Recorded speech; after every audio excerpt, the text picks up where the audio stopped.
It is 4:30. I do not have visible quorum, so I cannot start this meeting. Just to FYI, we're required by law now to have 3 in person, and the other 2 city councils may come on Zoom, but as of right now, I can visibly see only 2 of us here, so I cannot start officially the meeting, just FYI. So bear with me too.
Now we can officially start the meeting. Ms. Carrillo, for verification of quorum, please. Mayor, present with us here at council chambers, we've got Mayor Dr. Armando Ocaña. Present, ma'am. We have Councilman Ruben Plata, Present. and we have Councilman Alberto Vela. Here. We currently have 3 here. We do not have any on Zoom, but we do have quorum. Thank you, ma'am. I will call for the invocation and the pledge of allegiance. Mr. Pettis, take the lead. Please. Thank you. We can have everyone please stand for the invocation pledge. Allegiance.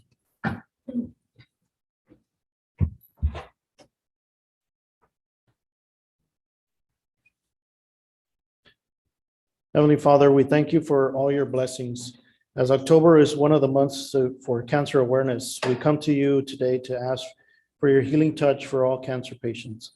May you surround them with peace and hope. In Jesus' name we pray. Amen. Pledge allegiance to the flag of the United States of America and to the republic for which it stands, one nation, under God, indivisible, with liberty and justice for all.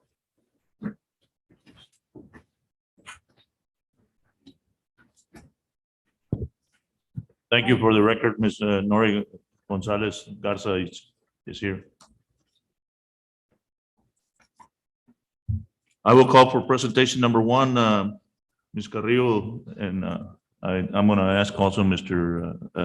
Chief Leo Longoria to step up to the podium also to assist in this presentation while we'll ask the honored guest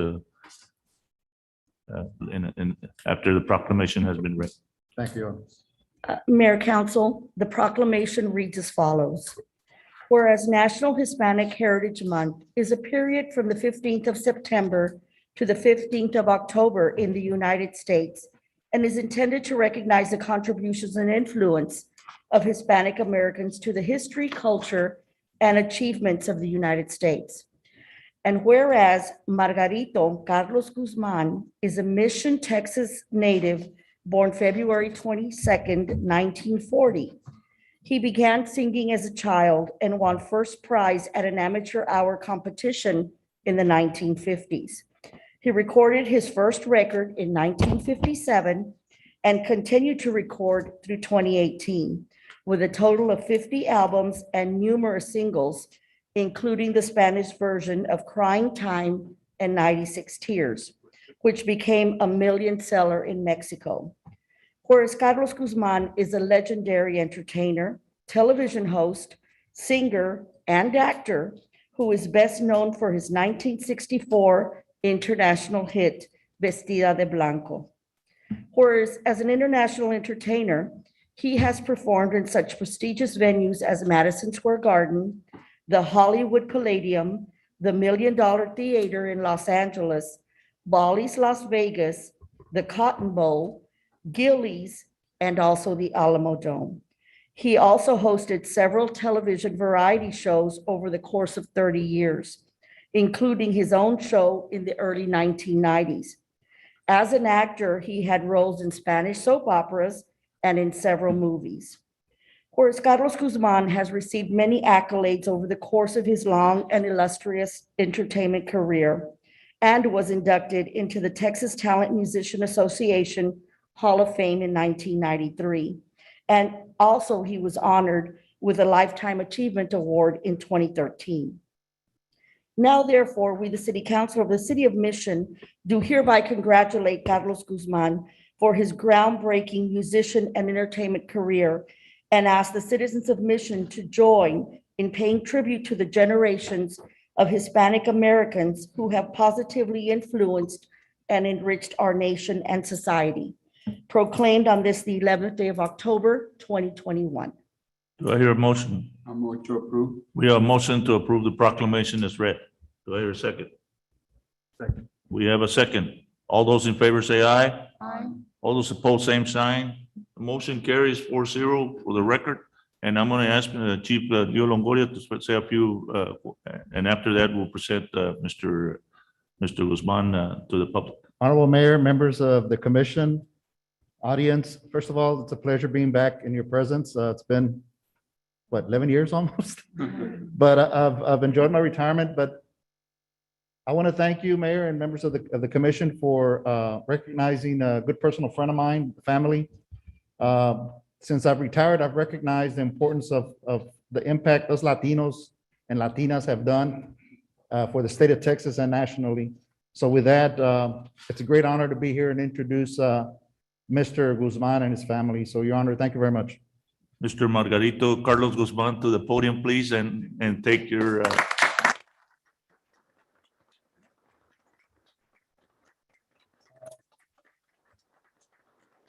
Thank you. Thank you. I'm honored. Thank you, Mr. Longoria. Thank you, Mayor, Commissioners, and what can I say? As much as I've been a talker all my life, I'm speechless now in front of you all, and thank you. You can sing a few for us. Can I sing instead? Thank you very much once again. It's an honor and a privilege. I'm proud to be a Missionite. I was born and raised here, and I'll die in Mission. Good. Thank you. I just want to say a few words. I've listened to your songs as a child, you know, and went through the teenagers and went through high school, and I still continue to see you and hear you sing, you know, and that brings a lot of joy to my heart. Thank you. I just want to make sure that the public understands that it's not a one-time effort. You're a legend from the city of Mission.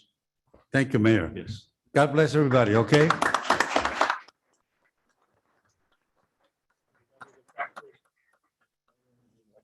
you this proclamation. Thank you. Congratulations. Thank you, everybody. Thanks. There you go. Then we'll put, if you turn around, you'll take a picture with all the council. Okay.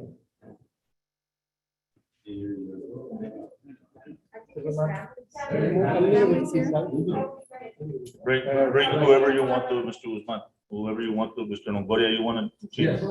Yes, My chief. wife and my son, Mr. Longoria. Yes.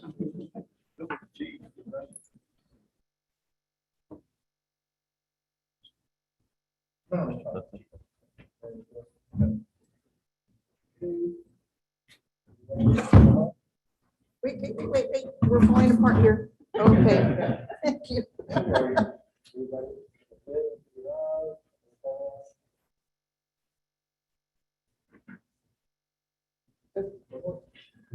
Thank you. Once again, thanks a lot.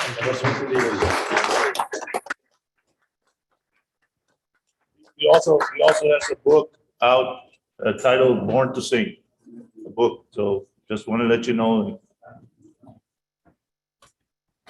Thank you.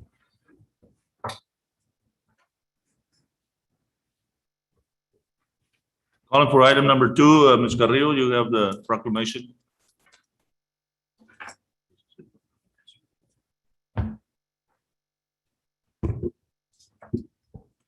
Mayor, Council, with us today, who was instrumental in this proclamation, we have Ms. Rosie Olivares and Ms. Sylvia Tapia, and they are here representing RGV Paz Huellitas del Valle. The proclamation reads as follows. Whereas October is National Animal Safety and Prevention Month, a month dedicated to promoting the safe practices of handling and caring for both domestic and wild animals. Whereas animals play an important part in our everyday lives, even if we don't personally have pets. So it's vital to make sure that they are treated kindly and with the respect and care they deserve. Whereas National Animal Safety and Prevention Month was created by the PALS Foundation. PALS is dedicated to helping people and animals coexist in a way that benefits all of nature. They believe that humans must come to know the value of all animals, both domestic and wild, and the important role that they play in our ecosystem. Whereas there are several ways to participate in National Animal Safety and Prevention Month. Some of them are as simple as being aware of the needs of your own household pets. Make sure they're microchipped. Collars with identification tags are also just as important. Whereas if you don't have pets of your own, you can still participate in Animal Safety and Prevention Month by fostering a pet until it finds its new forever home, or by donating money or much needed supplies to your local animal shelters. This will help to ensure that pets waiting to be rehomed will get all the necessary care. Whereas the City of Mission would like to invite the entire community to support our Mission Possible program, which encourages responsible and compassionate treatment of all animals, and invite you to visit our animal shelter and adopt a pet. Now, therefore, we, the City Council of the City of Mission, do hereby proclaim October 2021 as National Animal Safety and Prevention Month in Mission, Texas, proclaimed on this, the 11th day of October, 2021. Move to approve the proclamation. We have a motion on the floor to approve the proclamation as read. Do I hear a second? Second. We have a second. All those in favor say aye. Aye. All those opposed, same sign. Motion carries. Proclamation is approved 4-0 for the record. And we're going to ask the representative to come for the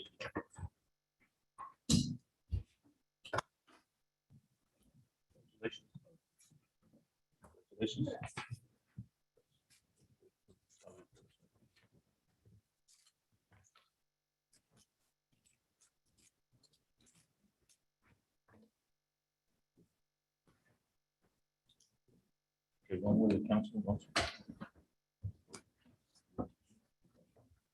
The council.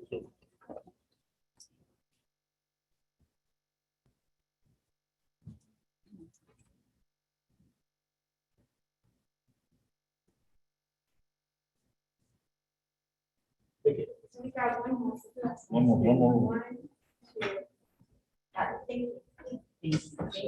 Okay.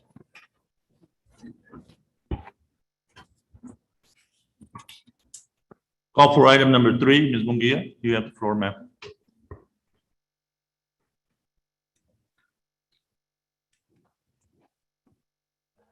Good afternoon, Mayor and Council. Today, I'll be presenting to you our employees of the month for June and July. I'm going to go ahead and start with June. Our Employee of the Month for June of 2021 is Victor Sanchez, Program Staff from our Boys and Girls Club Department. Victor, if you can come up here with me, please. He was nominated by his director, Rick Vanessa, and I'm going to read the write-up. Victor is a shining light of positivity at our Boys and Girls Club. He is always cheerful and helps brighten everyone's day. His commitment to our department and the City of Mission is what we hope to all have as we move through life. Victor is the epitome of hard work and dedication. He never says no to an assignment or a volunteer opportunity. During our summer program, Victor was in charge of daily check-in for our members and provided screenings and ensured every member was accounted for. He was also instrumental in mentoring our junior staff members from the teen program. He was engaged with every member during team activities and did so with a smile throughout the entire day. Victor is what this department and the City of Mission need to continue to thrive and be the best we can be. Congratulations, Victor.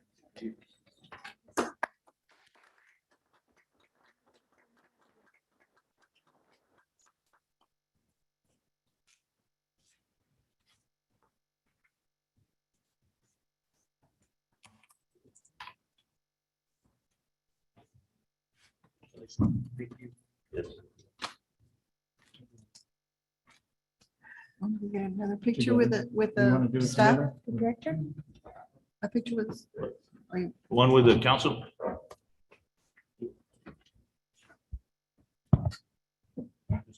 Turn this back to us and let you.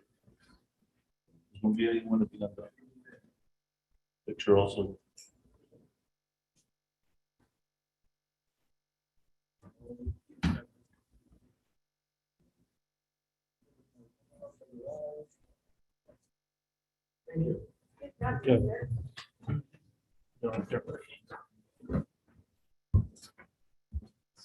Our Employee of the Month for July of 2021 is Maximiliano Escamilla. He's a maintenance specialist out of Veterans Cemetery, and he was nominated by our director, Angel Ramos. Ma, would you mind? You want to step forward? Mr. Ramos? oh, the baby. Max. Max has set himself apart for various reasons. He has shown exemplary behavior when it comes to customer service and knowledge pertaining to not only his job, but also to general cemetery operations and customer service. He has taken charge on more than one occasion and has shown great aptitude with the machinery and other equipment we use. He has learned quickly and has a drive to do better and sets high standards. He takes pride in his job and does his best on a daily basis. We have received various compliments on his customer service from the families we serve. Families have made it a point to come into the office to give Max credit and praise for his kindness, understanding, and helpfulness. Max genuinely cares about the Veteran Cemetery and the families of our veterans. We are proud to have Max on our team. Max, congratulations.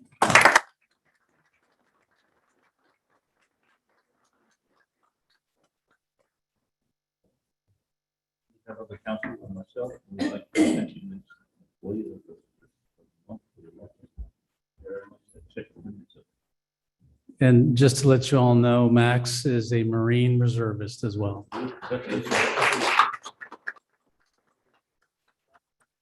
Council can-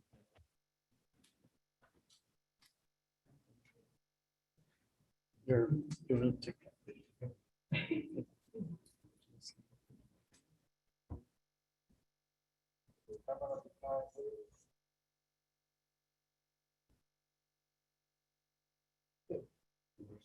Congratulations.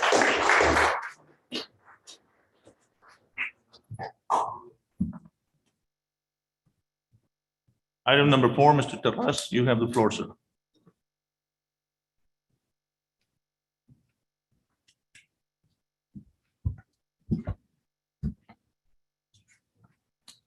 Good afternoon, Mayor and City Council. I come before you to give a presentation of our transportation projects that we have allocated through MPO. We have, which is Taylor Road, both phases from, one is from Expressway to Business 83, which is phase 1. And phase 2 is from Business 83 to Mile 2. And the other project is it's Inspiration Road from the Expressway all the way to Military and all the way to Conway. And today we have Mr. Armando Sandoval with LNG to give a presentation on status on this project. Mr. Sandoval, you have the floor, sir. Yes, sir. I got a couple of handouts here.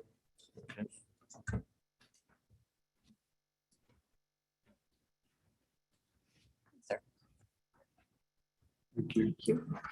Thank you, Mr. Sandoval. Thank you, brother. Thank you. Okay, so here to talk about Taylor Road, first of all, and then Military Parkway Inspiration Road too. So we started working on this a while back in 2014 on Taylor Road. So since then, a lot of stuff has happened. So I'm just gonna go over the bullets of the previous phases and where we're at right now and what we anticipate to, when we anticipate to go to construction. So we started the environmental studies and schematic designs back in 2014, we held a couple of public meetings and a public hearing back in 2017, and environmental clearance.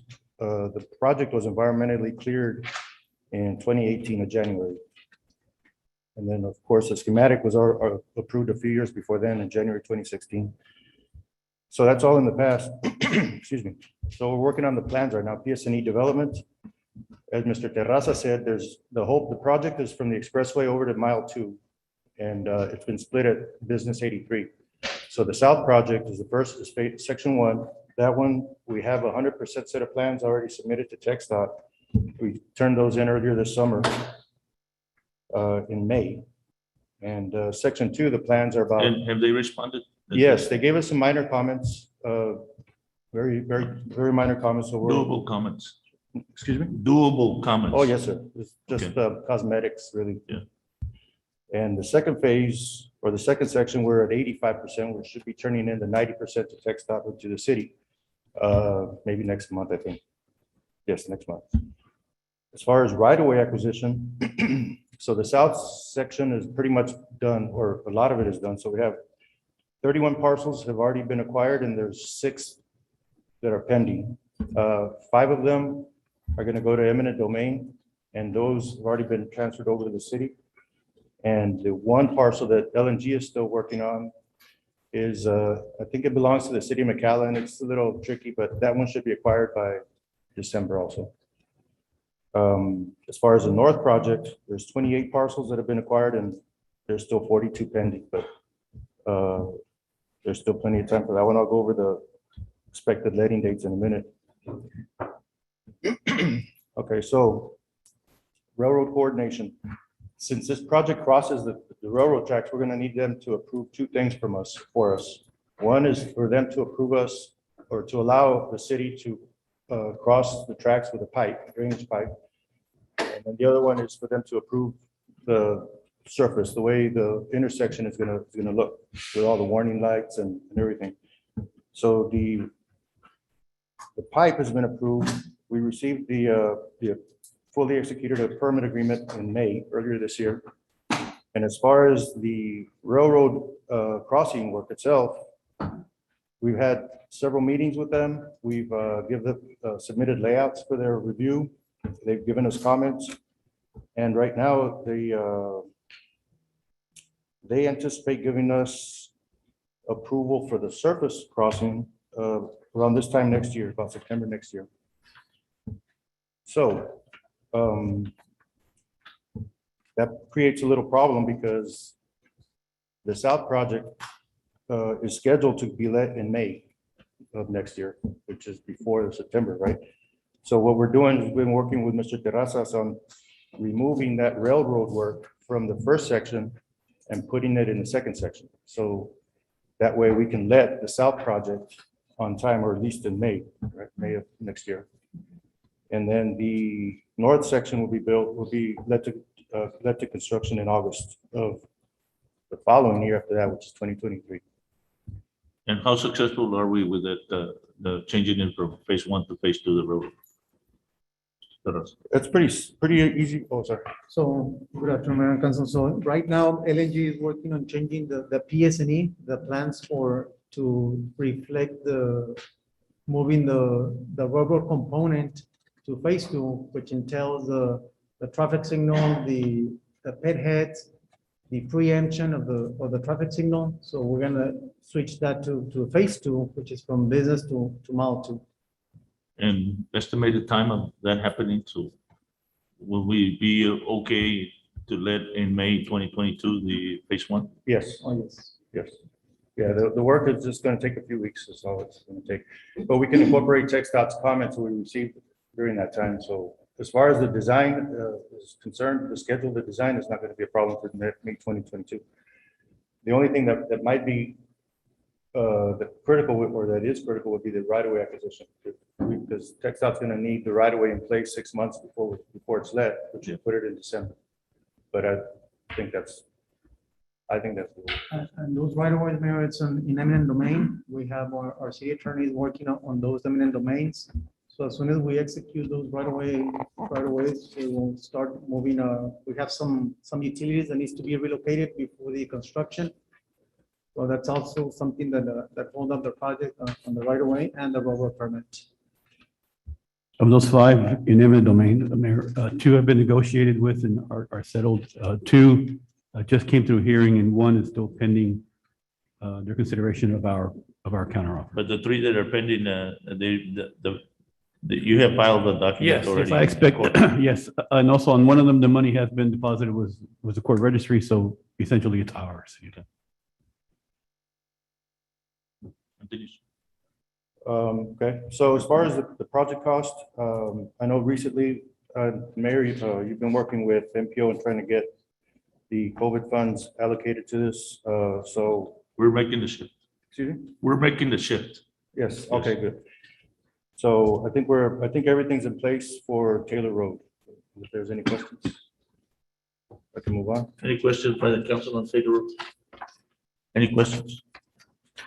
When would you start working? I'm sorry, choose my ignorance, but we would not be able to start anything until approve the permit is expected from the railroad until September 22nd, That's why 2022. That's why we wanted to redesign the plans, because phase one included the roadway component for this phase.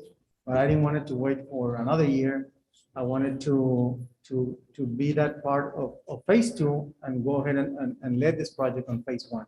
We're scheduled to let it in May. Component. We're scheduled to let it out in May of 2022. That is correct, yes. And right now, if that change is made, then we're on target. Yes. We're So on we track. were in target to let it this year. Texas already had given us the blessing. We sent out 100% PS&E to Texas for the review. But due to this railroad component that is not approved yet, we're making the switch and we're making all these changes on our plans. Thank you. Okay, so then the second page has a little brief status of the Inspiration Road Military Parkway Loop project. This one's a little bit not, I guess, not behind, but we started later. As far as the environmental studies and public involvement, we had a public meeting last year in May 27th. It was a virtual one because of the COVID situation. The environmental document there's a lot of components to that environmental document. Everything's already been submitted and most of them have already been approved except for 2 of them, which is biological and water studies. But we anticipate that to be, the environmental document to be approved by early next year. The design schematic was approved earlier this year in May as well.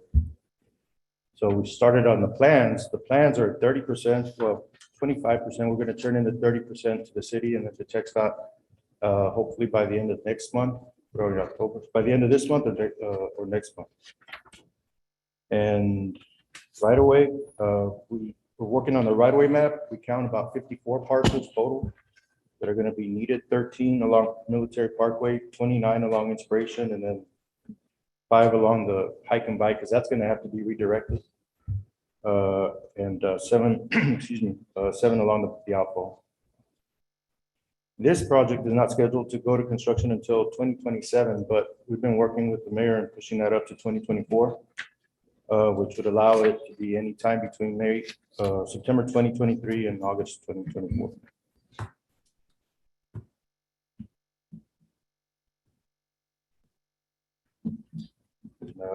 That's pretty much it on this one. You got any questions on this? Anybody? Any questions by the council? Okay.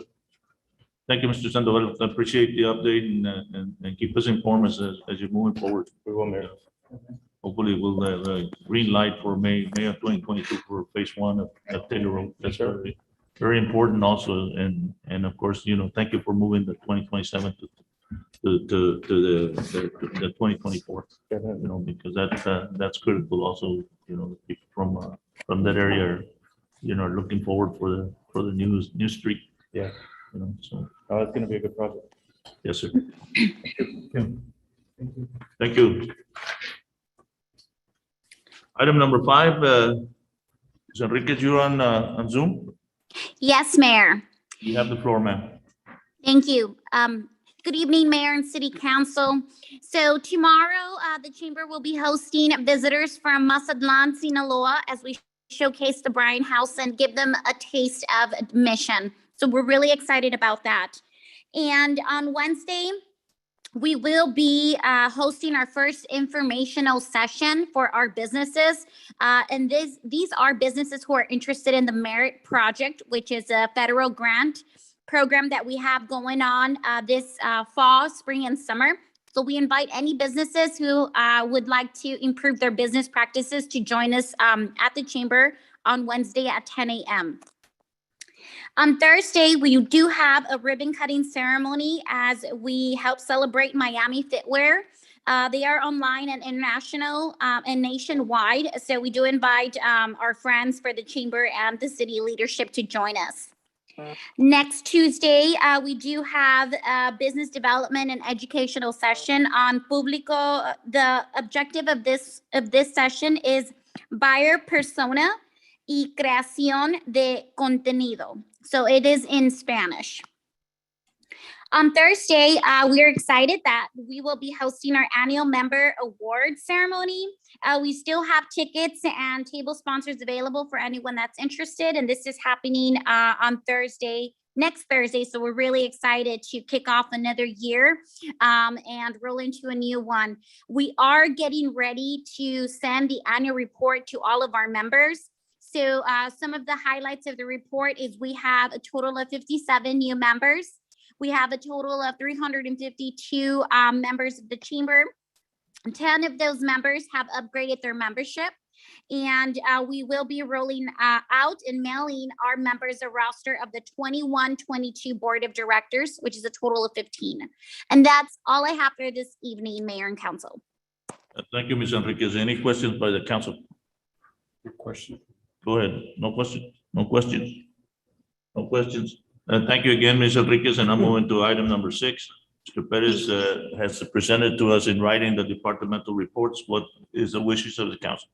I move to approve the reports as presented. We have a motion on the floor. Do I hear a second? Second. We have a second, and this I open it for discussion if in case there's any departmental report anybody wants to pull out. All those in favor say aye. Aye. All those opposed, same sign. Motion carries. Departmental reports are approved 5-0 for the record, and I'll call them for item number 7, citizens participation. Ms. Carrillo, do we have anybody signed up for citizens participation? Mayor, we have Police Chief Roberto Dominguez. Police Chief, for the record, your name and address, and you have 3 minutes, and maybe the chairman can give you an extra minute. Well, if you request it. I would appreciate that, Mayor. Thank you. Mayor, City Council, good evening. Guys, come on up. I wanted to take a few minutes to kind of showcase our mental health unit here at Mission Police Department. Back in mid-April, we started our mental health unit here at the Mission Police Department with Officer Yesenia Gonzalez and Francisco Becerra. Since then, obviously, we've had great success with the program and very proud of their work here in our community. And I think that overall, with the increase of these type of cases in our community, it was important to establish this part of our organizations, this new bureau within the organization. They've had great success. A little apprehensive at the very beginning, but over the months, they've enjoyed it, and they've come into my office plenty of times and said, that they feel good of what they're doing out in the community. Now, obviously, last week you gave us the authorization to get into an MOU with Tropical Texas Behavioral Center. And Mr. Terry Crocker and his staff, obviously, very instrumental in making this work for us. And I wanted to introduce Ms. Nikki Peña, a clinician that is now assigned to Mission Police Department on a full-time basis. Basically, her responsibility is to help us with the number of cases we have here at Mission. And since she's here in our facility now across the street, it facilitates the process even faster. Would you like to say a few words? My name is Nikki Peña. I've worked at Tropical for 7 years, and I'm excited to start this partnership with Mission Tropical Mental Health Unit. Thank you. Ms. Nikki, do you have an LPC? No, I have an LPS. A what? So again, Mayor and City Council, we thank you for this great opportunity to partner with Tropical Texas Behavioral Health. And this is obviously just the beginning of this program. We hope to expand it a little bit more as time goes on. But again, we're very proud of this partnership and obviously our officers, and thank you for the opportunity. Chief, can you come forward over here and turn around so we can take a picture from the council, since this is a historical moment for Mission, and it's something that the council has been looking forward for a long, long time.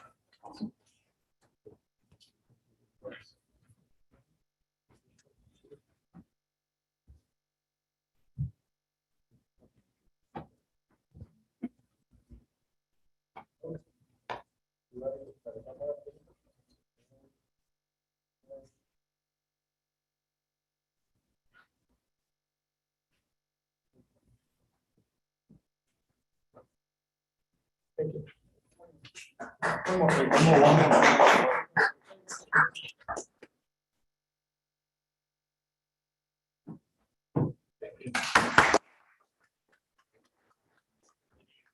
Any of the officers want to make any comments? You want to say anything, guys? You want to say a few words, or are you all okay? Okay. Sir, I just wanted to add that the Tropical Texas is helping us with the training we're having the next 3 months in a row, and obviously we'll have some in the spring as well. Right now, we have all our patrol staff that in October, November, and December will go through the 40-hour mental health officer training course. Obviously, they've already had the course, but we have a number of officers that over the years have had the course, but there's still a number of officers that still need the course. And Tropical is helping us with their staff to put on that course, one in October, one in November, and one in December.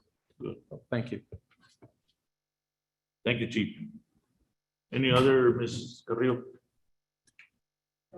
I will call for electronics. Anything from electronics?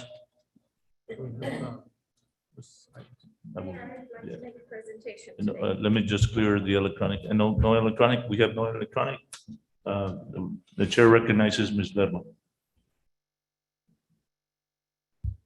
Good afternoon, Mayor and Council.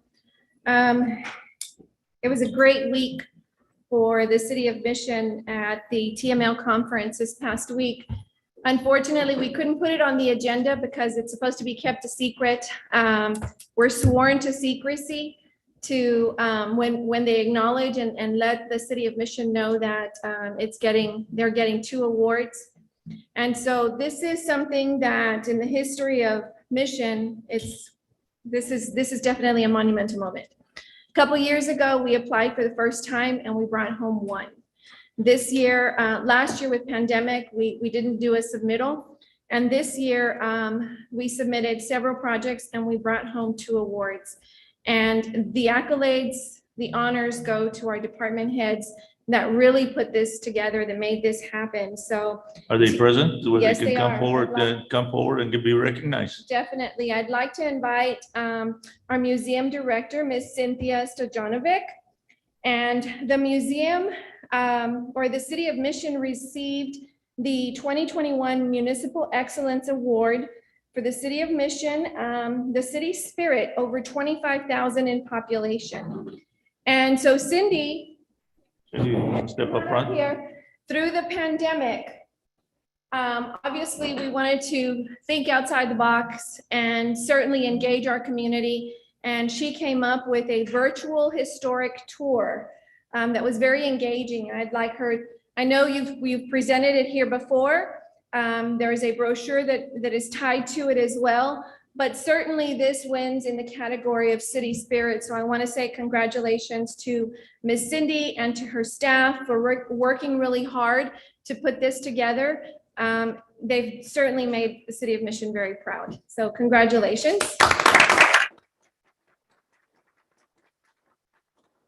And then I'd like to invite our whole media team, Ms. Roxanne Lerma, and Alex and Charlie and Humberto, because this new TML, this next TML award was the 2021 Municipal Excellence City of Mission Communications Program. And so the communications program was based on the efforts that our media team did for the vaccine clinics and making sure that we encouraged our public, we engaged the public, and we kept them informed of the vaccine clinics that we were hosting in the City of Mission. So this was obviously a big effort, a very important effort for our community, for the public safety of our community, and they did a tremendous job. So again, congratulations to the media department for working so hard to make sure that the City of Mission was covered with information on the vaccines during this pandemic. Another point is that the video was also bilingual. Excellent. Yes. And the video, the coverage, the media reports that were done, all the promotions were done both in English and in Spanish. And that went a long way with the judges at TML. So again, this is monumental throughout the TML conference or the applications that are seen through TML. We were in the population of over 25,000 in population. And so there was 5 awards. Mission brought 2. Our neighboring city of McAllen, Texas also brought 1. So congratulations to our neighbors. But we're very, very proud because we couldn't have done it without these 2 individuals, these 2 teams, actually. The museum and the media department did a wonderful job. So congratulations to both of them. Now we'd like an official photo with the council. We're just gonna have to let Humberto out. I'd be happy to cover. Can we have the other 2 deputies also, because it takes a team. Can you get a picture of it? Or can you pull it for me, please? Anybody from the museum?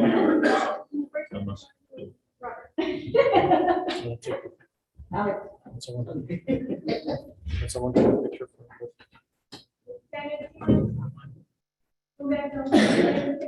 We need a rare moment. One,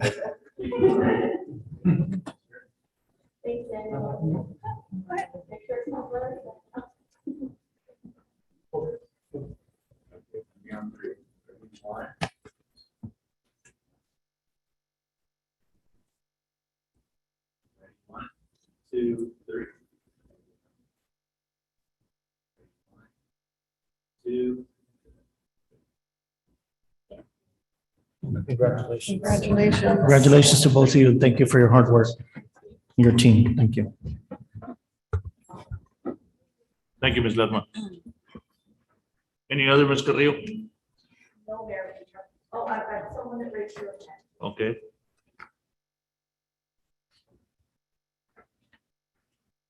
We are in citizens' participation at this time electronically. We have 1 individual that has raised their hand, so for the record, They were clapping. Oh, okay, all right.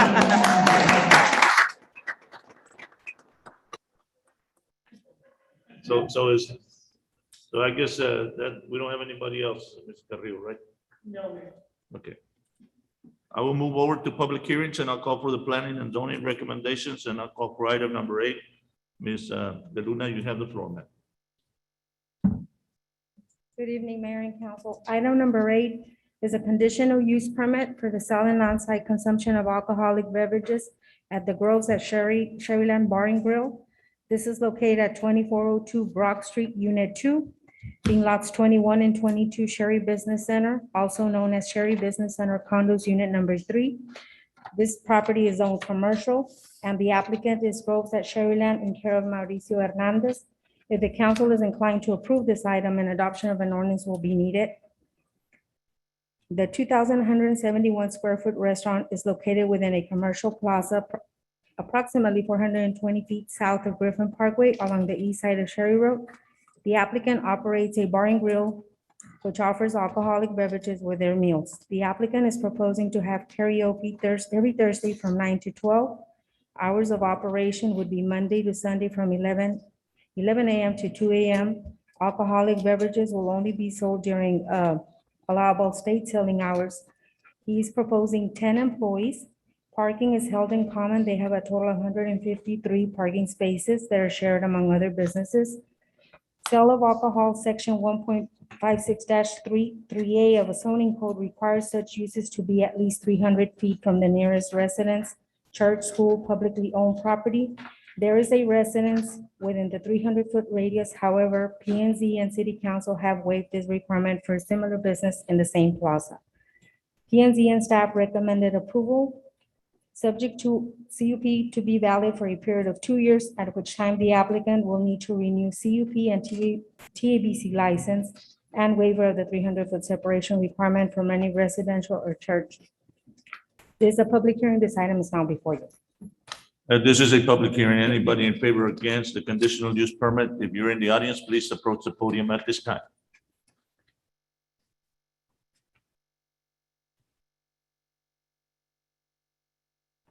I do not see anybody approaching the podium at this time, so I'm going to ask for, is there anybody electronically? No. I will close this public hearing and ask for the guidance of the council. Move to approve. We have a motion to approve. Do I hear a second? Second. We have a second. All those in favor say aye. Aye. All those opposed, same sign. Motion carries. Ordinance 5095 is approved by a 5-0 vote. And I'm calling for item number 9. Item number 9 is a conditional use permit renewal for a drive-through service window. This is for Kayala Coffee Company LLC, located at 2138 East Griffin Parkway. This is lot 20, block 2, Springfield subdivision, phase 1. The property is currently zoned C3 commercial. Kayala Coffee Company LLC in care of Christian A. Ventura are the applicants. If the council is inclined to approve this item, an adoption of an ordinance will be needed. The subject site is located on the southwest corner of Helen Avenue and East Griffin Parkway along the south side of Griffin Parkway. The applicant currently runs a small coffee shop within his medical supply business. The site has an access point off of Helen Avenue. Drive-through customers use the Helen Avenue access in order to utilize the drive-through service window and exit either the parking lot or Helen Avenue. The location of the drive-through window allows enough stacking for at least three vehicles. The last CUP for this location was approved on August 10, 2020 for a period of 1 year. The applicant wishes to renew his CUP. Days and hours of operation are Monday to Sunday from 7 a.m. to 7 p.m. He has 2 employees. Parking is shared with other businesses. They have a total of 76 parking spaces. P&Z and staff recommended approval for a period of 3 years to reevaluate the business, and they must comply with fire, health, building, and sign code requirements. There's a public hearing. This item is now before you. Thank you. This is a public hearing. Anybody in favor or against this conditional use permit renewal? If you're in the audience, please approach the podium at this time.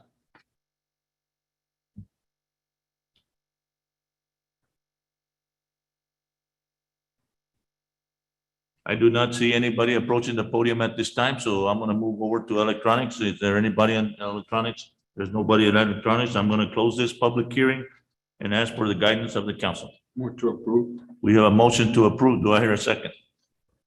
Second. We have a second. All those in favor say aye. Aye.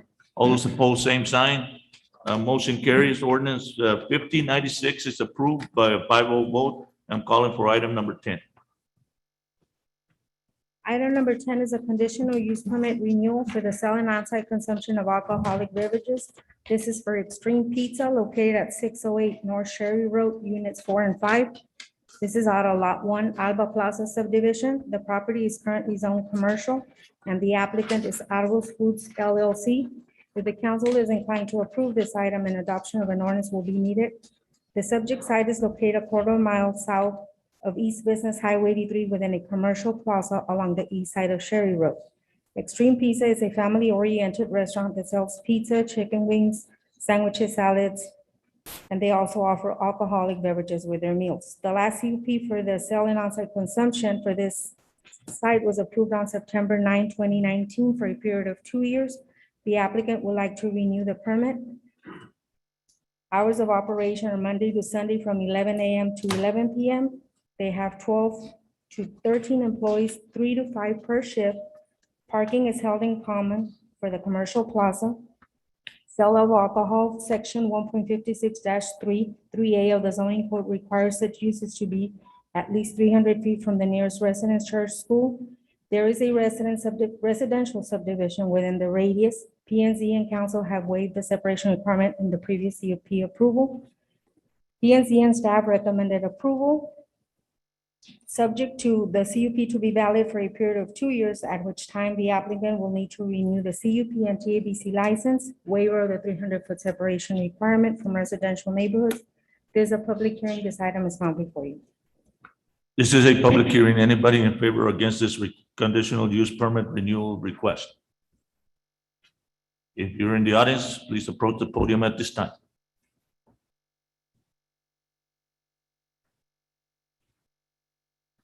I do not see anybody approaching the podium at this time, so I'm going to go to electronics. There's no electronics, and I'm going to close this public hearing and ask for the guidance of the council. Move to approve. We have a motion to approve. Do I hear a second? Second. We have a second. All those in favor say aye. Aye. All those opposed, same sign. Motion carries. Ordinance 5097 is approved 5-0, and I'm calling for item number 11. Mr. Luna, you have the floor. Item number 11 is a conditional use permit renewal for the sale and on-site consumption of alcoholic beverages. This is for Cristobal's Bar and Grill located at 515 North Conway Avenue. This is Lot 10, Block 92, Mission Original Townsite. The property is currently zoned C3, General Business, and the applicant is Cristobal's Bar and Grill in care of John Escamilla. If the council is inclined to approve this item, an adoption of an ordinance will be needed. The 1,394 square foot restaurant is located along the west side of Conway between 5th and 6th Street.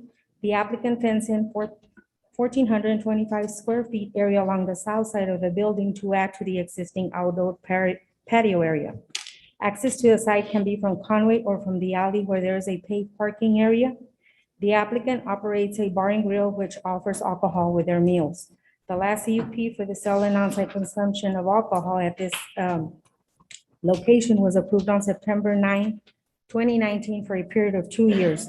The applicant would like to renew his conditional use permit. Hours of operation are Monday from 5 to 11. Tuesday and Wednesday is closed. Thursday through Sunday from 12 p.m. to 11 p.m. He has 5 employees. For parking, since it's in the central business district, the parking requirement is waived. For the sale of alcohol, section 1.56-338 of the zoning code requires such uses to be 300 feet from the nearest residence, church, or institutional areas. There are residential homes directly behind the alley that fall within the 300-foot radius. Guadalupe Catholic Church is outside the 300-foot radius. Since this measurement is taken from door to door, front door to front door, P&Z and City Council have waived the separation requirement for the previous CUP. P&Z and staff recommended approval for a period of 2 years, at which time the applicant will need to renew CUP and TABC license and waiver of the 300-foot separation requirement from residential and churches. This item is now before you. This is a public hearing. Anybody in favor or against this conditional use permit renewal? If you're in the audience, please approach the podium at this time.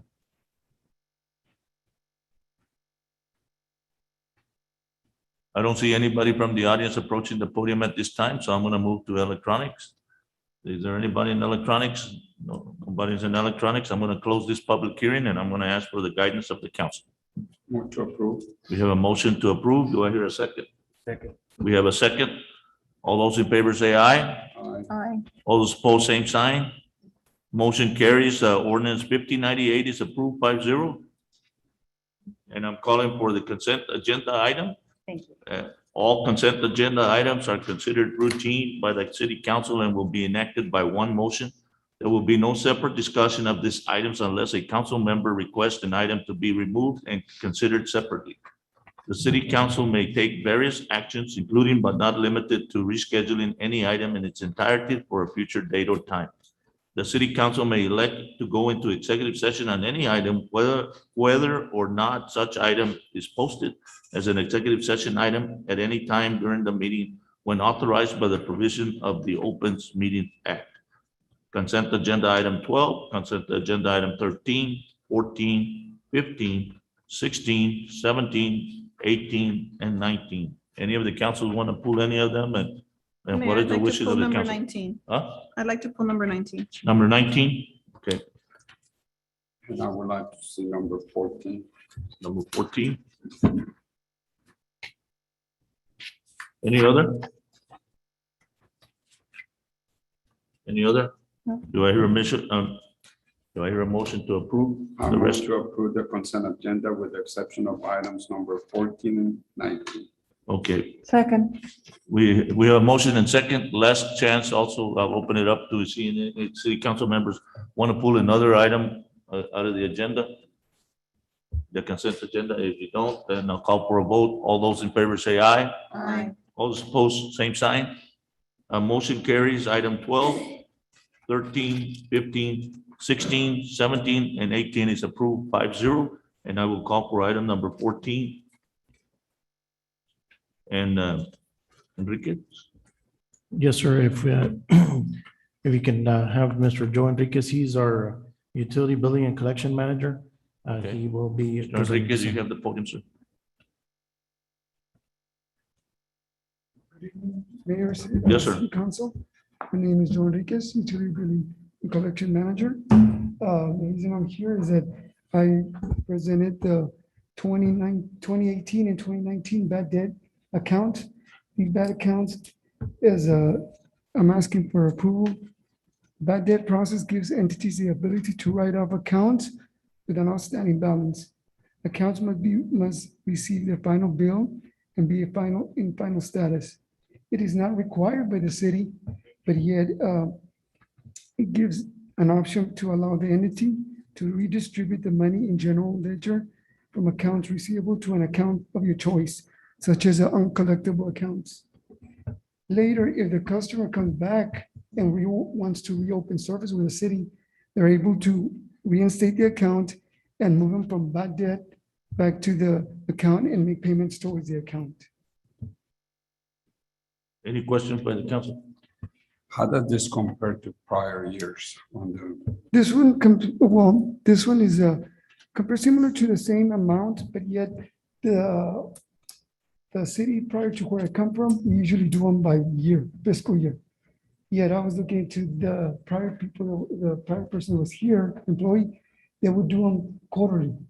But yet if you add the quarterlies throughout the year, they almost equal to the same amount that I'm giving here for the fiscal year. Ms. Vela, you have the floor, ma'am. It's normally between 20 to 30,000 a quarter. That's what we write off. So it's comparable to. prior. So, but we do send this to a collection agency, correct? Currently, no. Yeah, so if these are, if you recall, sir, like Mr. Enriquez mentioned, we're doing them quarterly, and so this is tied to the individual, so they're not able to come back and open an account until the account is cleared. So it's an accounting reclassification that we're doing. It goes into a bad debt account. However, it's not, when we had a collection agency, it was, we would collect more here when the individual would come and try and reconnect versus the collection agency at the time that we had one on contract. So right now it'll be on file where the account will be flagged per se to where the individual comes, it's tied to their information, and they're not able to open an account until the account is clear. And one of the reasons that happens is because we don't collect social security information. So a lot of collection agencies won't want to do collections without having that social security. And you said it's approximately about 20,000, am I Yeah, correct? between 20 and 30 is what we normally write off a Yeah. quarter. Yeah, in the so past. it's, That's been the average, so. Significant, but not that significant. And we still have it in records. Yeah. It's just for financing purposes that we need to write it up. Do we have somebody in-house that can be calling and collecting on those accounts? I mean, with 20,000 that you pay, you can pay somebody to be calling, making calls. Yeah, no, currently, we don't, we did, part of the process that we do have two positions that we're working on for this particular department, customer service representatives that we can task in doing that. So a lot of times their contact information may not be operable at the time and so forth, but we can definitely assign these individuals to do that, to try and do the collection. Because this is an average of 2 or 3 months by the time we call out the service. This one? No, No, the- this one is a No, the cutoff. individual account. Usually, this one? No, the question is how long before a customer gets cut off? Oh, The- okay. Based on the ordinance is 1 month. Then they get a cutoff. Yeah, it's per month. So Yes, sir. most of these are probably people that probably lived in an apartment and then moved out and didn't pay their bills. Exactly. Because just out of curiosity, and I don't know, maybe it's a blunt question, but I'm still gonna ask it. If somebody in the household, if the owner of the home stopped paying, but then somebody else in that household puts it under their name, are we allowed to put it, or do they have to pay what was previously owed? Well, based on that is like, for example, we checked before they come in, for example, they come in with a lease.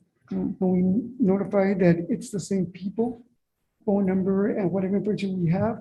We refer back and we let them know, you know what? It's the same person, same last name, something. You have an outstanding balance. So then we try to work with them, to make sure that they pay that amount balance before we can open service under the new Yes, and- person's name. Okay, and- thank you. And to add to that is, tenants are required to produce a lease agreement for rental property, and then also homeowners, if that's the case, we do ask for documentation if the information does match, that it is the same information as the previous. And so at that point, we would ask them to produce documentation of ownership or residence of that particular household. Yeah, the only reason I would like staff members to call is because, the county had funding available for anybody that didn't have money to pay for their electricity or water bills. And so maybe these families are without water thinking. Keep in mind, this is the This is for- 2018 and 2019 For accounts. 18 and 19, so I wonder what we're gonna I have don't know for if that'll 20 look like. and 21. I have a question, Mayor. Go ahead, ma'am. Is there a reason why we don't require the social security number of the account holder? It's a decision made by the city. You just need to abide by federal collection laws if you choose to ask for a social security number, but it's been a long-standing decision by the city not to ask for it. But you can. Federalizes the document. Which means that you have to meet With federal We requirements. do get driver's license? Yes, driver license, we do get. And that's how we match to see if somebody else moves out, because these are people that moved out, had service, and moved out, they either left to Houston or out of town, and then they decide later that they want to come back. But during those 2 years, we have to write off, they left the balance, because normally they're required to leave a deposit. And there's a people that the final bill is more than the deposit. So that's the outstanding balance that they leave behind. And once they come back, if we know that there's a match, we're gonna try to collect that difference from them before they start the service. Because the deposit is for $100, right? Correct. So that's what I cannot understand why, if we cut out the service in 1 month, there's an average of about $30, $40. You have a deposit of $100. Sometimes their final bill, they their consumption is higher, so it runs over 100. So we're probably like, it's a month that we give you to cut off, but by that month, you'll have 2 months of billing service because we're behind billing a month. So because we're behind billing a month and then we give you an extra month, it's almost like 2 months that you'll pay. I really would like to recommend for us to review that. I mean, it's since, even if it's 2 months, it should be about $60, $70. David, you understand what I'm asking? I mean, it seems a lot of money when we require $100 deposit. And an average of a household is about $30, $40. And if you cut it off on the first month, I don't see why we had so much on. I know it's not a lot, but to me it is. Average is 48 to 60, no? Yeah. maybe Average is it's an 48 to average, 60. 'cause you gotta It include will be the- 2 months. So you have, in deposit, you have 2-month coverage. But there's some. Now, right now, you should already know how much we have how much we're gonna be charging up for 2020 since on bad debts, no? We'd have to run the report, the system calculates that for us. And we- I really would like for somebody to review that because it's too high whenever you have a big deposit in place. Yes, sir. And Mr. Joe Enriquez comes from another municipality with a lot of years of experience, and that's one of the things that he's analyzing the department as a whole to be able to, we looked at different areas that needed to be addressed, and so that's exactly what he's currently doing. Thank you, sir. Thank you. What is the wishes of the council at this time on item number 14? Can we pursue the possibility of taking, getting that social security number for people? You would just need to add it to the application form to ask for that number, and then it exponentiates your ability to collect for sure. Might help. I know I see a lot of accounts on credit report for utilities, for collections and rent.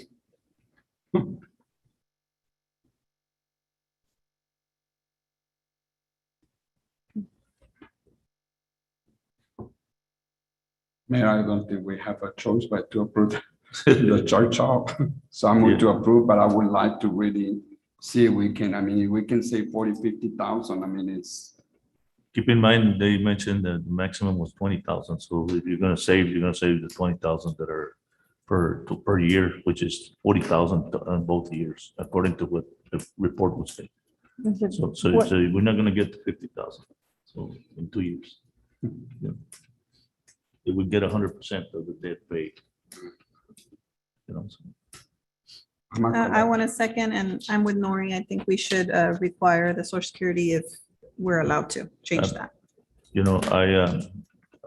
I will accept your second and open it for discussion, and I just want to publicly say that I would stay away from social security. If it's in the best interest of the city not to work with social security numbers, and as far as that is concerned, because the document moves from a state document, water and state document to a federal document, and you're adding more regulations, more supervision, more tied to it if you go to social security. We do have IDs, which are Texas state IDs that we're using, but that's just my recommendation. Stay away from social security. Any other comment? Go ahead, Mr. If we get the smart meters, will it take 1 month off? We won't be behind a month, right? It should make that happen. David? Yes. Councilman, can you repeat the question? If we get smart meters, wouldn't that not be, we won't be a month behind because we'll be on time. It'll be online. No, we'll still be like, the timing will still be the same, right? Even though we're collecting the data in real time. Now, once this entire system is in place, we can look and see if we can shorten that gap. Because right now what we're doing is we allow them the 30-day of service and then 30 days to pay. Correct. Which makes it approximately 60 days. Correct. And then we're working with. Which in essence is two water bills, like Mr. Plata said. And, you know, and those that are under 100, but we have it covered by the deposit, but those that are over 100, oh, then there's a debt, So maybe those are commercial accounts or something. unless you want to raise the deposit, you know, deposit to 200, you know. Well, we'll look at everything together. I've already mentioned No. to the city manager what we're going to be looking at. So, yeah. And then if you would raise the deposit to 200, you know, your average third is 60-day bill will be approximately about $120. And keep in mind, it's not only the water bill that's on the water meter, on the water bill. Or we call it a water bill, but it also has a sewer, it also has garbage, and it also has a drainage assessment. So all that is. Mayor, may I ask Mr. Flores a question? Go ahead, we're still in discussion. Okay, Mr. Flores, you know that during COVID, we gave a lot of our residents a lapse in time of paying their bill. How are we doing with the payment plans for those individuals? I will have to find out Yeah, where I'd we're like a at with report. that. I can definitely Whenever put that you're- together. And I know that we've begun to collect on those, and we've worked with a lot of our ratepayers on payment plans. And I think for the most part, that's working out well. Okay. So, yes, but I can get you that information. Okay. Thank you. Thank you, sir. Any other questions? Council? No questions? I'll call for a vote. All those in favor say aye. Aye. All those against, same sign. Motion carries 5-0. And I'll call for item number 19. Mr. Silva, you have the floor, sir. Well, I guess before you do your presentation, whoever pulled it, Ms. Ortega, I guess let's give him the courtesy of the question that Sorry, I had an that emergency. you're looking for, so you don't have to make a full presentation. Yes, sir. On. I was just curious, Mr. Silva, is there any way that we could have from the real estate agents that do apply, or you're going out, that we can keep it in Mission? That was my only question. That's something I'll have to Because ask. I think that we have done a wonderful job with whenever we solicit for different types of, and your previous real estate agent was from the city of McAllen. And so I'd like to see if we could narrow it down to, I know we have very qualified real estate agents here in our beautiful city. And so that was my question to you. I guess we'll ask Mr. Martinez, what is your take on this legally? Yeah, legally, it's allowed. You can choose your most qualified agent from a geographical region, of course. And maybe we could, Can I just add to that? yes. And we can do, being course. that that's kind of like what I do. I would like to see, we can give a preference to somebody in Mission, but I wouldn't want to limit it. Because we do have some companies that, that this is what they specialize in this type of commercial property. So we wouldn't want to limit our options. I was going to ask for it to be pulled as well. And my only comment would be to not only ask for proposals, but for presentations. Because I think that's important when you see the actual broker on a face-to-face and have them give a presentation. Okay. You can make a very good judgment on their qualifications. Okay. So that No, was definitely. my only comment. Yeah, we can definitely include that. And I was going to ask, and I can check with purchasing if maybe, because we're going to do a ranking system, a point system, if maybe we can allocate points for region or points for within Mission. That way we don't eliminate, but we do give a preference to. So we can Okay. make sure to. Thank you. That was my only question. Any other question for Mr. Silva? Any other questions? I'm asking for the guidance of the council. I move to approve with those recommendations into consideration. We have a motion on the floor to approve item number 19. Do I hear a second? Second. We have a second. Any final discussion by any of the council members? All those in favor say aye. Aye. All those opposed, same sign. The motion carries 5-0 for item number 19. You're authorized to seek for proposal, Mr. Silva.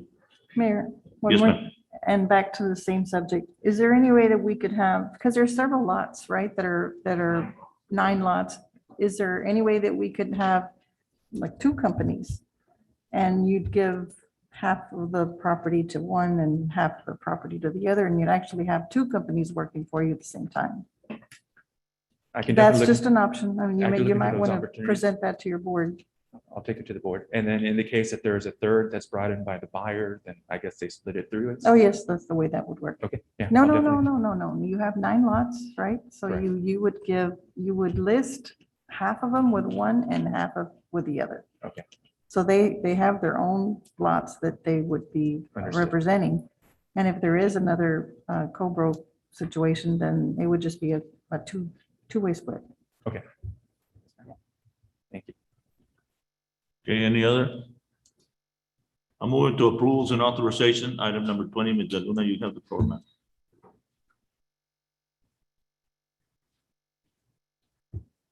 Mayor and Council, item number 20 is a final plat approval for Newquest Gateway subdivision.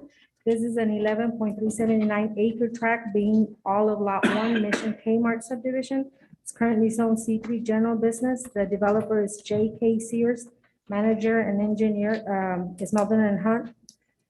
This property is located at the northeast corner of East Expressway 83 and South Bryan Road. They are proposing 4 general business lots. They are complying with city water and sewer. P and Z and staff recommended approval. This item is now before you. Mayor, I move to approve. We have a motion to approve. Do I hear a second? Second, We have a second. Any discussion by any of the council members? All those in favor say aye. aye. All opposed, same sign. Motion carries. Item number 20 is approved 5-0 and calling for item number 21. Mr. Grant, Administrator, you have the floor, sir. Bless you. Bless you.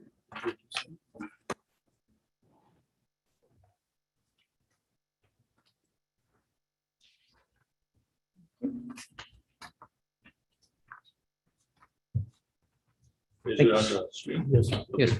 Good evening, Mayor and City Council. Item number 21 is seeking authorization to implement COVID-19 vaccination incentive program. The City of Mission City Council budgeted $500,000 for individual citizen assistance from the American Rescue Plan state and local fiscal recovery funds. The purpose of these allocations are in direct response to the negative economic impacts of COVID-19 within our community. Under the interim final rule, recipients may use the fiscal recovery funds to respond to the COVID-19 public health emergency, including expenses related to COVID-19 vaccinations. The incentive effort would reasonably expect an increase in the number of citizens vaccinated and ultimately serve to mitigate the spread of the virus. And what we've done is, and we have the slide up there, we've compiled some options that we'd like to go over before we move forward with our staff's recommendation to implement this program. So here again, we talk about the allocation of funding that we have.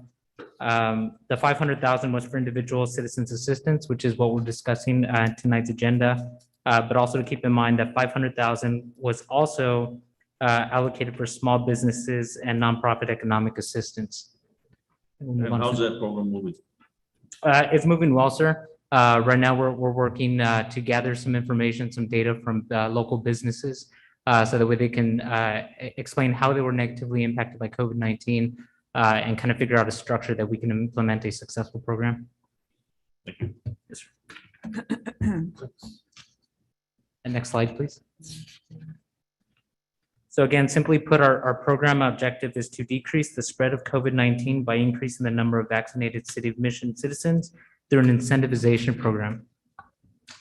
Next slide. And so here we just show briefly the project eligibility, and this is for the U.S. Treasury's interim final rule that we're following for the use of eligibilities for the American Rescue Plan funding. Here it talks about how eligibility is allowed for actions to decrease the spread of COVID-19. And the recent FAQ mentioned specifically for vaccine incentive programs, how they are allowable for the use of these funds. Next slide, please. And so this is the proposal that we're having for our incentivization program. So here we have a two-part clinic, first being the first dose clinic. And citizens, City of Mission residents would qualify for a $50 incentive card if they're one, a Mission resident and provide ID or proof of verification. Secondly, provide a vaccine card. At the date of the vaccine, they'll be able to showcase that vaccine card. They must be 12 years and older. And of course, with any other program as such, they have limited quantities available. Wouldn't be the incentive in reverse, the $100 for the first dose and the $50 for the second dose? Would that make a better impact on our citizens?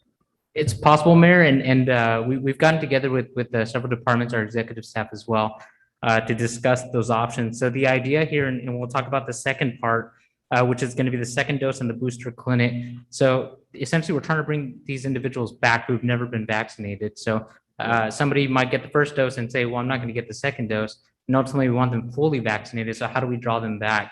Incentivizing them higher with a higher amount would do the job. Right. But what my point is that if you haven't been vaccinated, then if you give them the $100 incentive, that you're gonna go from 0 to at least 45% coverage, by vaccinating for the first time, at least, and then of course, I know that the second dose is as important as the first dose, but we should target the pool that has 0 first.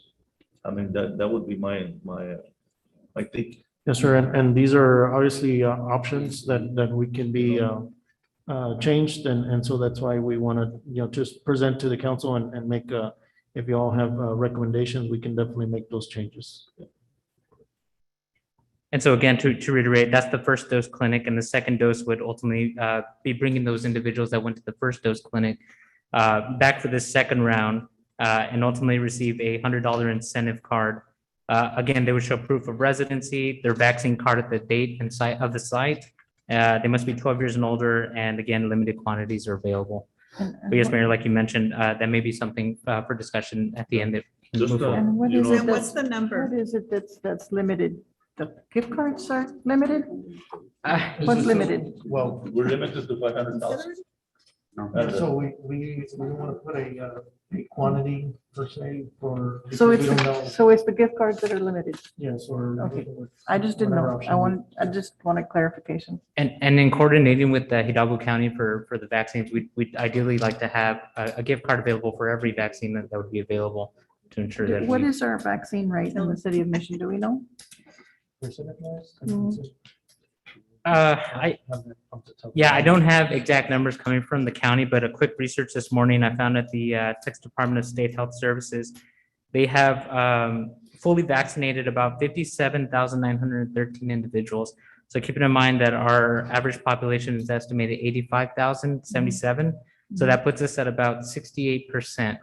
I don't know if that's 100% accurate or maybe a bit skewed, but that's just my research this Well, the morning. county's at 65%. So we're at 65%. And that's what I have in. as a county, as a holistic as a county, so 68 may be a good. And we make about 10% of maybe that. a good correct? number for the city of Mission. Yes, and also the county takes into consideration just the zip code, not necessarily specific. So that percentage could vary, but that's an average. So we could possibly have about 30,000 people in the city of Mission that haven't been vaccinated. That's Is that correct. correct? Okay, so if That's that's the why I want to case, target the 0 first. yes, and so also, I think, is there any way that we can move some of that other money to this incentive? Because if you work the numbers, you're only talking about maybe 5,000 people. Yeah, You but would be keep able in to- mind that the last clinic that we had posted at the Mission Event Center, we only had 27 participants. Well, So if we, this would be a start. And if we start getting a flux of people coming in, then the movement of money would be.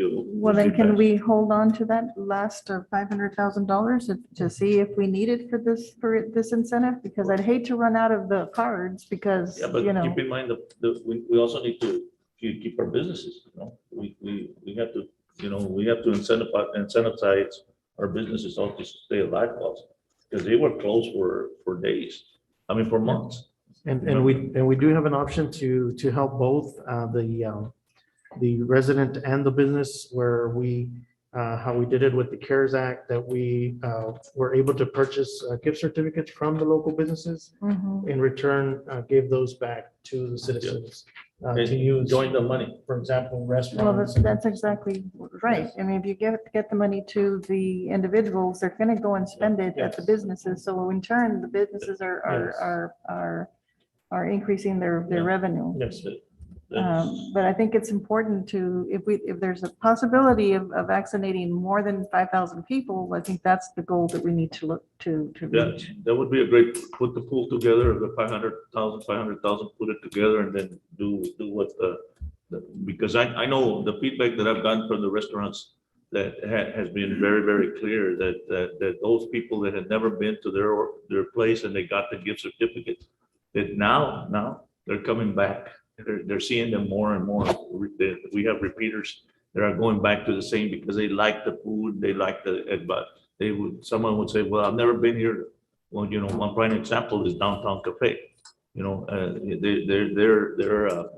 on Sunday, they had a big crowd on Sunday, and some of those, according to the owner, were some of those that we incentivized when we did the Census Bureau, but they're coming back because they like the facility, they like the food, they like the customer service. So that's a stimulus that we want to do, is create. So an individual that has not been vaccinated can get about $150 in gift cards. That's correct. This proposal would indicate that, yes, So they will 150. give us 3,333. So you're saying that we should use maybe the $1 million? Well, to see that, Let's just hope if we if use we need it. that we purchase the cards, instead of giving the gift cards, we purchase the food cards, the way we did before, from our local cafes, then we can use $1 million, because then we help the business people, and then the ones that are not vaccinated can come in and get vaccinated. So it's kind of like a win-win situation for both, and you have a win-win situation, and you have a pool of $1 million instead of the split 500 and 500. Mayor, and also I like your idea about the $100 being the one for the first vaccine, to get them to come in. So, Sir, do we have like a limit per family? Because I know there's a lot of family members that maybe they have 5 or 6 or 7 in the household. Each one is entitled to that. Yeah, so we didn't put any restrictions There's per no limit. household. As long as their mission residents can showcase for that, if they have an individual who's getting vaccinated at that site who's 12 years and older, they would be eligible for this incentive card. Okay. And so moving on to the next slide here, I compiled a small little graph here that I pulled from a webinar that I joined, and this just basically shows how well this incentive program works. And I know you've seen it kind of locally, and you've seen it kind of happen around. So here we have the Spark program. Edinburgh's done it. Houston's had something similar. San Antonio's had something similar. But here we have a little graph that shows that a 288.5% increase within just the first week of offering this incentive program for anyone who gets vaccinated, who's never been vaccinated before. And they gain these numbers by offering this incentive to first-time individuals who are getting their first vaccinations.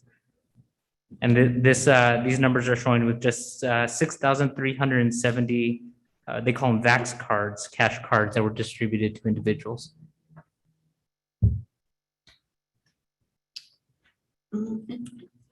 And this last page here, we have a matrix of what we've compiled, and our purchasing director has compiled this together with some of the information that we've gathered from different vendors. And this matrix shows from the top to the bottom the most cost effective in comparison to the most costly options that we have. And so we did reach out to these vendors, first being HEB, and the product type is a prepaid gift card. The total cost per card for the HEB gift cards would be 5% discount. So they would actually offer a discount in the amount of $12,500. And I'm sorry, just to reiterate this, so this is $250,000 is what we're dedicating for these cards. So that puts it at 2,000 cards at $100 a piece and 1,000 cards at $50 a piece. And the second one would be a Walmart gift card. which are prepaid gift cards. There's a zero cost per card, zero fees, and the total cost of the city would be zero as well. There's another option with NetSpend, and that's a prepaid MasterCard. The total cost per card would be $2.19, 0% total fee, and the total cost of the city would be $6,570. Then there's a Visa prepaid card, and that's a $3 total cost per card, 0% total fee, and total cost of $9,000 cost to the city. And this last option, the fifth option, is going to be Factor 4. This is a third-party company that we reached out to who did something very similar with the city of Edinburgh in their Spark program. And this total cost is $3.67 per card. There's a 3% total fee, and the total cost to the city would be $18,500, and would take approximately 2 weeks to receive these so we can get this project implemented. Why do we need to pay for cars? So that's yes, sir. And those are options that staff looked and researched. And so if, based on the consensus, to go towards, last time we didn't pay anything for gift certificates. And so what we would do is ask, restaurants, businesses, and within the city of Mission to register for this program so we can go ahead and start purchasing gift cards from them. At the same time, we would coordinate a vaccination clinic with the county to be able to offer that. They're willing to, as soon as we're ready. The county has advised us, so we can go ahead and start the program as soon as we get a list. It's about 50 to 100 people that you can serve. You don't pay anything. And just to answer your question, Mr. Plata, the difference between, the reason why we'd be paying something close to $18,500 for something with Factor 4 is it's a little bit different than just the average gift card. So what it would do is this business actually takes information from our local businesses. So anybody willing to participate, and it's a one shop all gift card essentially. So we'd hand this out to a citizen, and any participating businesses that enroll in this program would be able to utilize this one gift card. So any merchant who has access to a computer or a smartphone would be able to use that monetary amount and redeem that gift card from the citizens. The only hindsight to that would be that their cost of business would be $18,500 for the cards that we're looking at in comparison to these prepaid gift cards.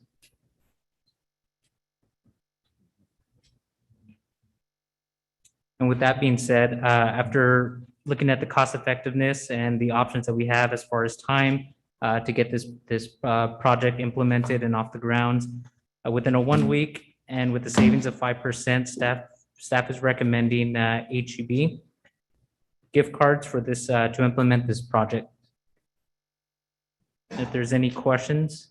I think the consensus, if I'm correct, from the council, giving the consensus is that we would like for this program to head toward the pooling of the 500,000 into and to use the gift certificates the way we used it before, which is at no cost to the city, as far as that is concerned, and then have the restaurants register the way they did the last time, and we just purchase it from them directly, help them out, lump sum, and at the same time, as we will increase the vaccination and keep in mind, again, the target, my focus would be for the first timer, for the first timer, and then the second one, it may be as equal in value, right?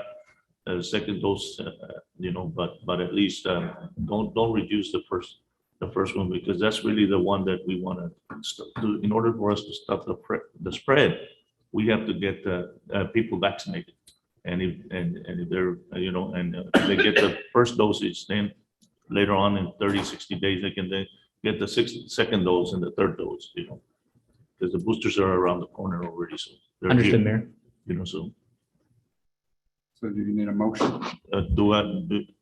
Yes. Is it only food establishments, Mayor, or is it other small businesses in Mission? I mean, any Could be any. I would suggest Mayor and Council, that really, we don't just limit it to restaurants. Okay. It could be anyone in the city of Mission, any business that is willing to create their own gift certificate and honor it, or a gift card that can be redeemed. So like, for example, a tire shop, you know what, you give $50 or $100 towards that. So it doesn't just need to be a restaurant. It can Okay. definitely be any type of business. Again, here, the key is going to be that they use their own gift certificate or their own gift card that they will honor and redeem. But keep in mind, they have to, in order for them to actively participate, they have to show that there was some COVID-19 impact, financial impact for them to, for the gift card. It's not just register. It's register and show that they have, so we can use that money to help them. Am I correct? I think if we're using it, and maybe I'm wrong, but I think if we're using it as a vaccine incentive, then that part doesn't fit into this. I don't know. That would be a slippery slope. Mayor, I have a comment. Hold on. Let him answer the question that's at hand. And that'd be correct. Can a business that did not get a financial impact on COVID-19 be part of the incentive program, vaccination incentive program? Yes or no? Yes, Mayor. So the answer would be yes. And the focus of this implementation would be, again, to incentivize citizens for being, for getting vaccinated. So how we get them monitored, that's why we have these different options. It could very well be through HEB or the way that we're proposing. The concern that I have is that the direct payment is being made to the business. Right. And if they did not have a financial impact on COVID-19, well, we're meeting the federal guidelines, because the federal guidelines are very, very, very clear that they send in this money so we can be able to close the gap of the impact by COVID-19 financially. You are correct, Mayor. And if we were going the route to say that it was just going to be the economic support to these local businesses with no incentive program, in that case, yes, we'd ask them to showcase documentation of proof that they've been impacted. Wouldn't it be best to have both, just to be on the safe side, so we won't have to pay out and then later on an auditor comes around, 2-3 years from now and says, you know what, this program was, this money was given to this for the sake of store A, and store A, made $1 million during the COVID-19 profit, so they weren't financially affected by the COVID-19, Mayor, but I really think we are, the only difference is just that the same rule that was going to apply for the first 500,000 is the same rule that is going to apply for the $1 million, correct? I don't think you need, let's say ABC is a business that was not impacted, but they're willing to participate, because over here, the benefit that we're giving is to the individuals that are going to get vaccinated. Yes, that's correct. So I don't think it has to have a negative impact financially on the business sector. Yes, sir, that's correct. Am I correct? And that is correct. And if it was a direct grant to the business, at that point, we would require to But show. maybe some of the people is not going to go to the tire shop. Well, that's so they're not gonna receive my, no benefit. that's my comment that I was gonna make, is that when the person comes and gets vaccinated, if they could be given a list of the businesses that have said, yes, we wanna participate, and then they can pick, well, I would like it from HEB. Because what was happening with the census is that people were given just random gift cards. They Right. weren't given the opportunity to choose. And some of those businesses, they've had to wait, I think it canceled after a year, right, Ms. Lerma? Correct. Okay, so that's fine, but there was a lot of unused gift cards because either they didn't want to go to that business, they didn't have time, they forgot, they lost a card, whatever excuse they have. But here, maybe it would be beneficial for everybody around is if we have, HEB, Brickfire, whoever, right? All the different restaurants that we have here in Mission. And then that resident will pick, this is where I want. And that way we won't buy all these gift cards and then won't know the quantity of What I where. would suggest that we go ahead and I'll entertain a motion to authorize staff to move forward with the COVID-19 vaccination incentive program with the feedback that was given today, and bring it back to the next city council meeting when the decisions are already made on how it's going to be handled pooling the two, the 500,000 and so, and 500,000 come up with a $1 million incentive project for vaccination. Mayor, I have one more question before we finish on this, if I may. Right. The program that Edinburgh used, they actually gave cards, but it was restricted to, it could be used at anywhere in Edinburgh registered, They have to that be on had a been list. registered. They were on a list, or Edinburgh had a list. Yes, but that may be what we're kind of trying to get done, even though it's going to cost us $18,000, but it will be, I think people will Credit card. use their $100 instead of getting a gift certificate to a particular place and they not go there. But if they have the $100, they could go to the restaurant, they could go to the tire shop, anybody that's been registered. So that might be a little more. Yeah, because they're not going to use the manageable. $100 all at HEB. They can go to Brick Fire, Right. Ranch House, whoever's participating, Right. and that credit card is going to work at Right. all the areas. It's going to cost the city, but they're going to Right. be able to go to different I think it'll be. businesses. It'll be used a little bit more efficiently by the person that receives the $100 gift certificate. A debit card. Right, and that is the option. The vendor would be the Factor 4. That was one of the options that's on here. And you're correct, it's a geofence software that they have where only the businesses that have signed up for this program Mhm. would be able to redeem that gift card Right. that they created. So that is an option. I think we should explore that option. Unfortunately, we had to pay the 18 or whatever fee, but I think it's the best way to go ahead and do it. Because, yeah, you have $100 and you're probably only going to spend $30 if you are at a restaurant, so you still got the 70. Mhm. So I guess it's the best way, the best route to go, unfortunately. And if we go that route, it takes approximately at least 2 weeks to start, not only order the cards, but also so they can be sent to us as well. So it'll be a process if we can move forward, if that's the consensus. Yeah, I would like to move forward. I mean, so y'all can order that. I mean, because if you're gonna bring it in 2 weeks from now, I mean, It'll and be then 30 2 days. other weeks, I mean, you're already wasting so much time. And the positive of that program is that they will give us 90% of the money that's not being used in the cards back And to I'd the like city. to say, Mayor, But that we want for the citizens to use 100%. Right. during my experience with the first round, when we did the census, a lot of our businesses are not set up to do gift cards. And then the gift certificates, it's a little bit more work for them. They could be easily copied or lost. Or like Jessica was saying, I have a $50 gift certificate. I went in and I spent $27. I Mhm. probably won't go back again and that money just, you know. Gets lost. So Mhm. I totally support the Spark Card type of program that they're initiating, because it would work where anyone could register to be part of it, and then the consumer can pick wherever they want to use it. I'm ready to make a motion.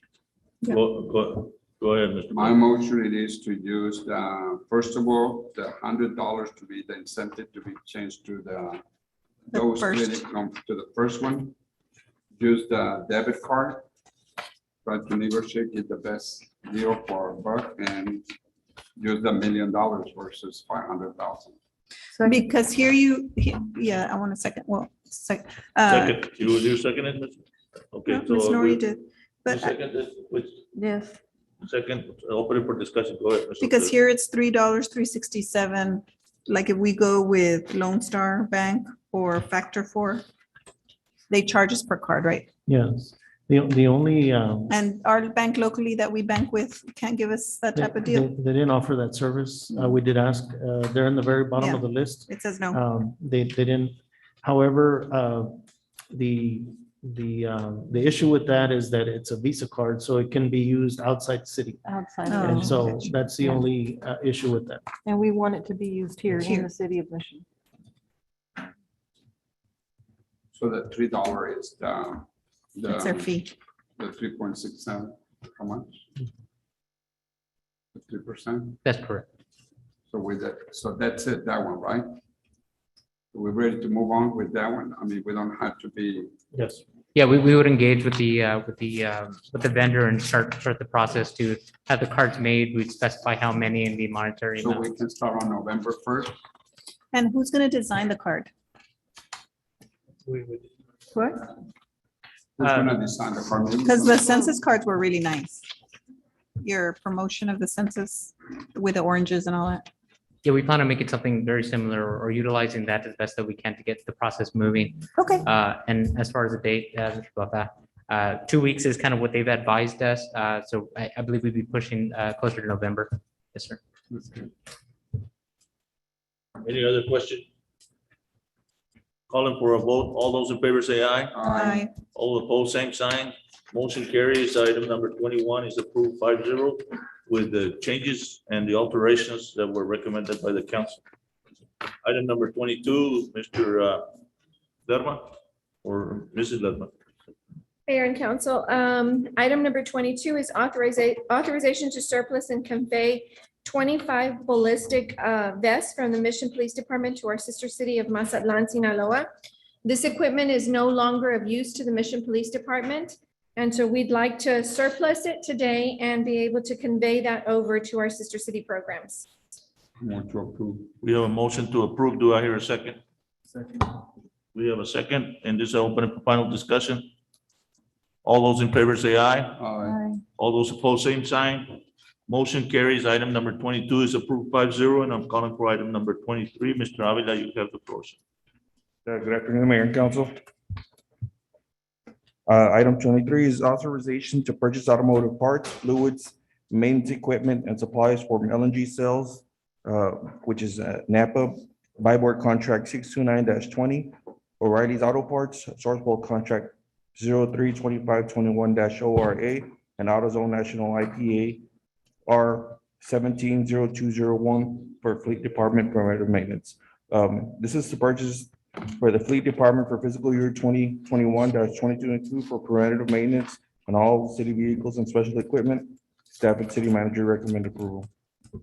Move for approval, Mayor. We have a motion to approve. Do I hear a second? Second. We have a second, and this is open for discussion. All those in favor say aye. Aye. All those opposed, same sign. Motion carries. Item number 23 is approved 5-0, and I'm calling for item number 24. Mr. Avila, you have the floor, sir. Yes, sir, Mayor. Item 24 is the authorization to purchase tires from Hesselbein Tire Southwest Smart by contract 636-21 via tire centers for the city fleet for fiscal year 2021-2022. Hesselbein Tires is a co-op program that gives us governmental pricing, sir, and it's here in Mission as well. The purchase will be for the fleet for all the city vehicles and special equipment fiscal year 2021-2022. Staff and city manager recommend approval. Move for approval, Mayor. We have a motion on the floor. Do I hear a second? Second. We have a second, and this is open for discussion. All those in favor say aye. Aye. All those opposed, same sign. Motion carries. Item number 24 is approved 5-0, Mr. Avila. And calling for item number 25, Mr. Sanchez, you have the floor. Mayor and Council, item number 25, authorization to purchase ambulance equipment from Stryker, a sole vendor. Staff is seeking authorization to purchase ambulance equipment with a 7-year Pro Care preventive service package from Stryker utilizing ARPA funds. The equipment will outfit the Mission Fire Department EMS ambulance. The purchase cost is in the amount of $100,906.50. Stryker is a sole source vendor of this product. Staff and city manager recommend approval. I move for approval. We have a motion to approve. Do I hear a second? Second. We have a second. I have a question. Yes, sir. Was this bidded out or? Was this bidded out, ambulance? Was it a bid? The equipment? Yeah. No, this is provided itemized list, which is on as an attachment. And we only had one sole source vendor. Well, there's two items that are crucial, which is the Lucas machine that which already implemented in our first responder program. In regards to the stretcher itself, it's a power stretcher, which our ambulance that we are purchasing has a power load already within the specs, within that purchase, which is Stryker. Should they have a letter on file, Mr. Martinez, because we're indicating here, they're sole source vendors. You know, we're indicating to the public that there's no other vendor out there that can produce that equivalent of equipment and to the equipment list that they're having. And you're saying that there is other vendors that do it? In regards to the two I mentioned, I recommend the Stryker for it. Also, there's a Furno that can provide the stair climb or the stair chair.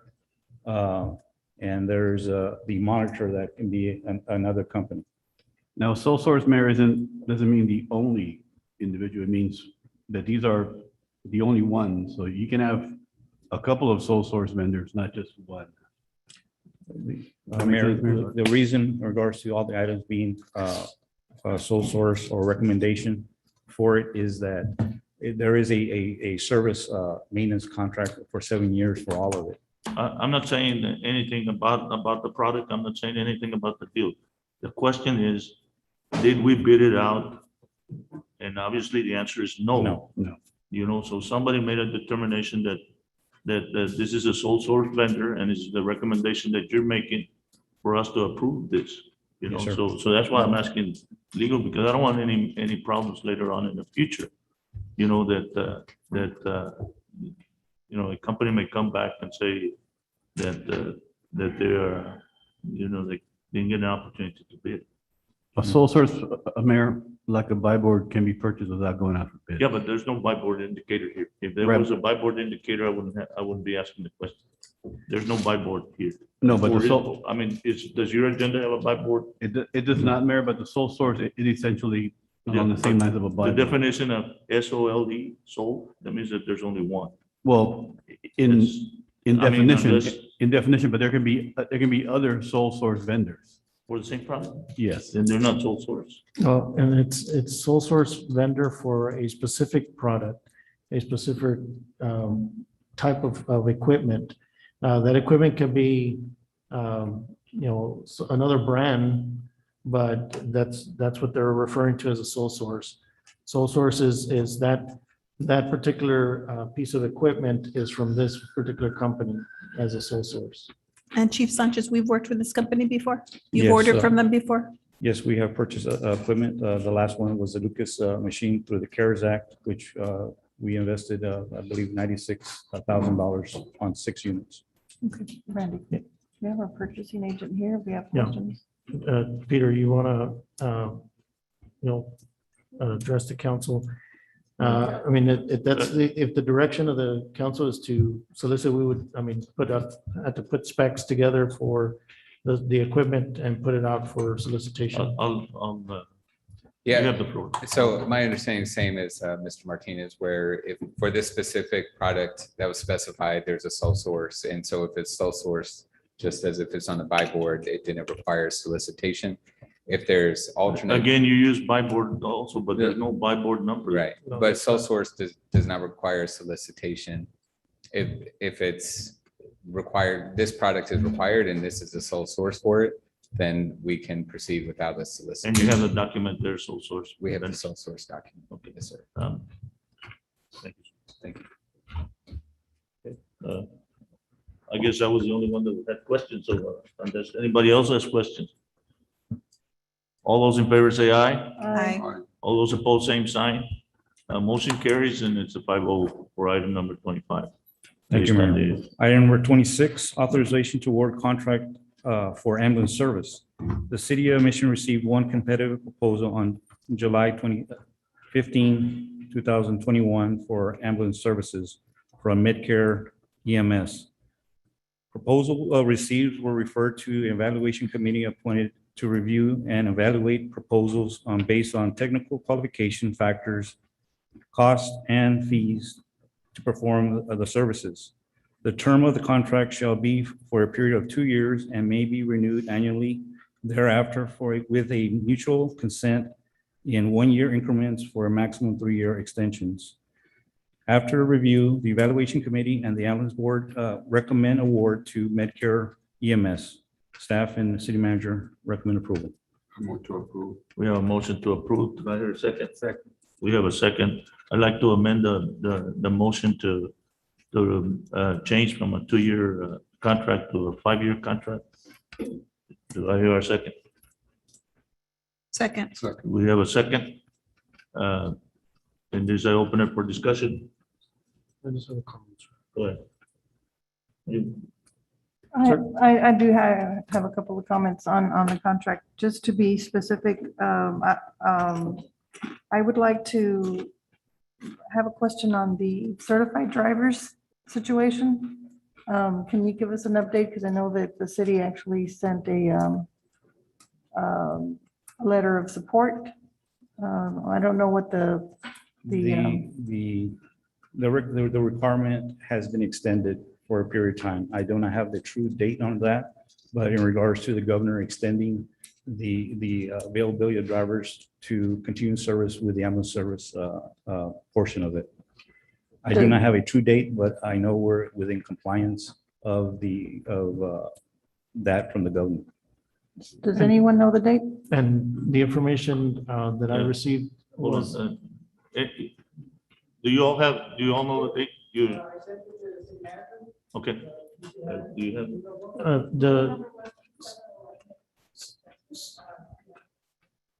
So the information I received was for the extension was for February of next year, February of next year. Of 2022. 2022. 2022. Okay. That answer your question? No, I didn't hear I couldn't understand. what Could was you all coming come to up. the front because it's very hard to hear? Yes, No, for the I just- record, I just identify don't know the yourself. date. What's the date? February February of 2022. 2022. Okay, and so the date is February 2022. Okay, and so what happens after that? Is that? They're can probably they gonna ask for another ask for extension. another extension?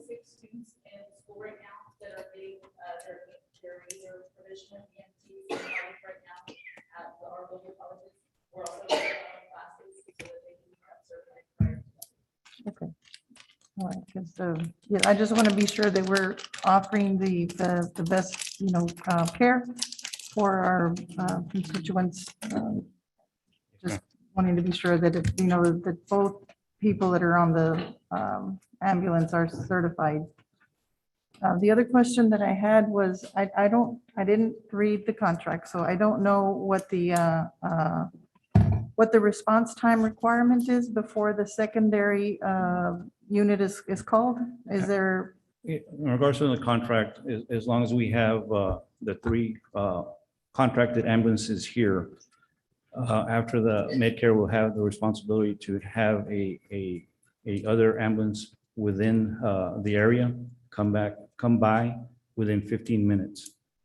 So after their 3rd ambulance is in service, they should be making arrangements within their additional fleet within 50 minutes to have them here.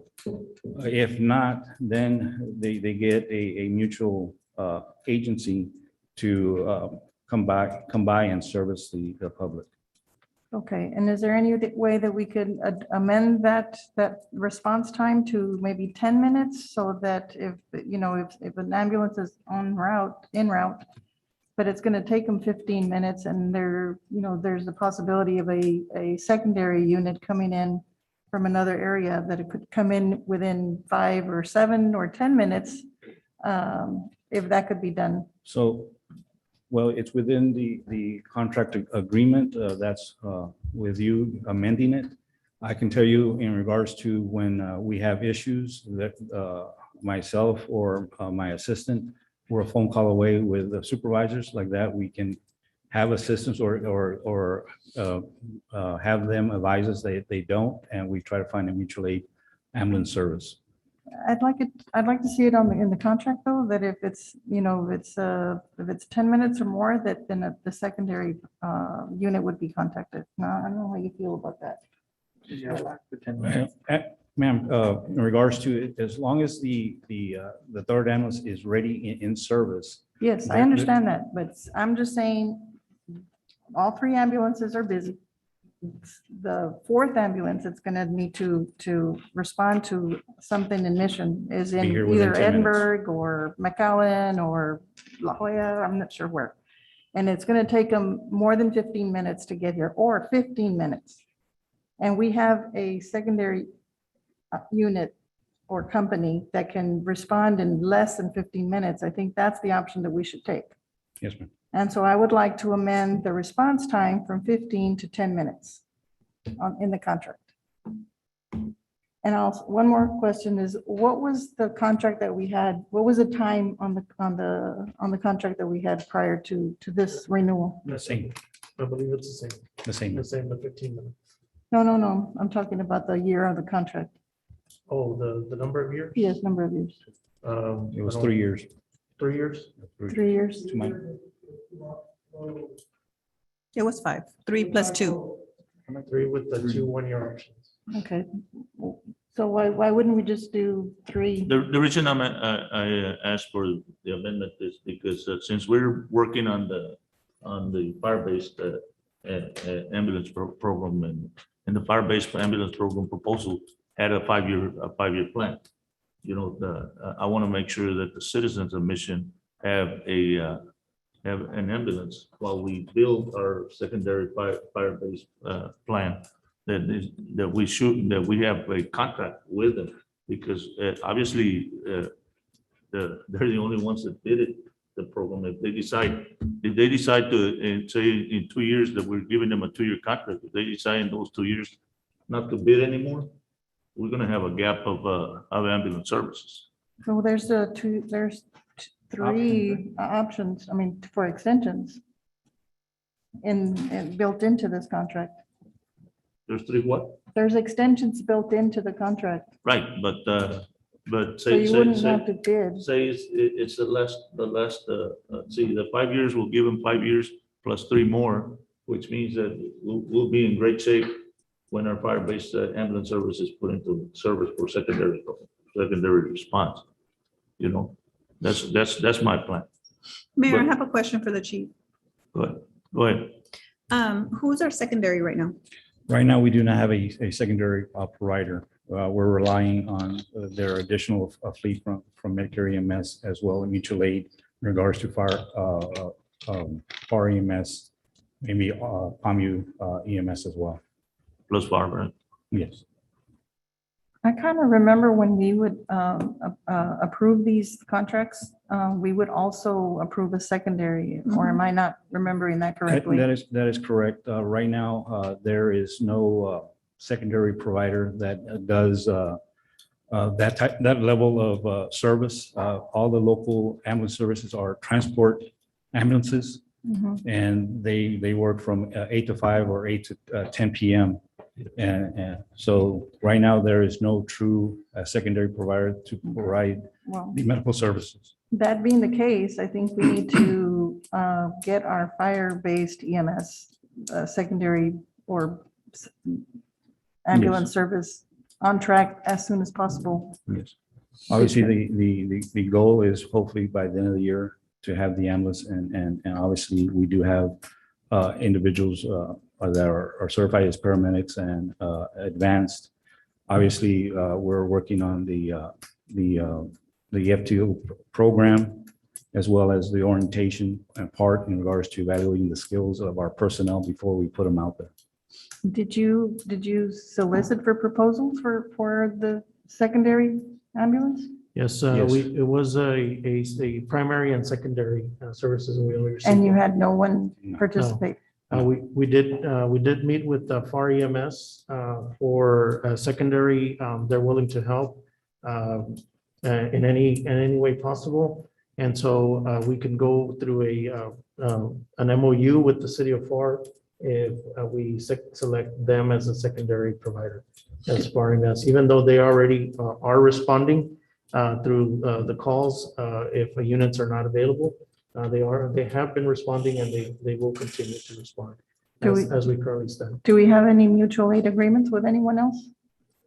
No, I mean, aside from us calling over to Palmview as well, they assist us as well in calls as needed. But we can definitely put MOUs together with those cities to have them as for mutual aid agreements. Well, I think something needs to be put in place until we have our own,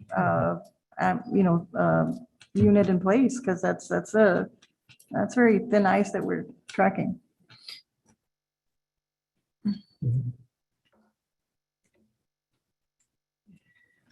Do you need to amend the motion to We already include have, that? what's that? I said, do you need to amend a motion to include to include time response. the MOUs and also the time response as well? Gus? Yes, to go from 15 to 10 and to enter into an MOU with City of FAR for secondary. Which would be, And Palmview, right? Palmview is also And participating. Palmview as a tertiary if needed. Chief, and in the time, because I do know also that Medicare EMS has had to respond. I don't know how much they do now, but at the very beginning, when we had the immigration, we still have it, right? They're Yes. at the, okay. So I'm sure that they get called a lot out there. Our past contract with them, what was the response time on there? It's always been 15 minutes? Yes, under the Okay. contract. And right now, how long is it taking for them to get to a call? Honestly, that varies. They base it on the different categories on a primary one and primary two.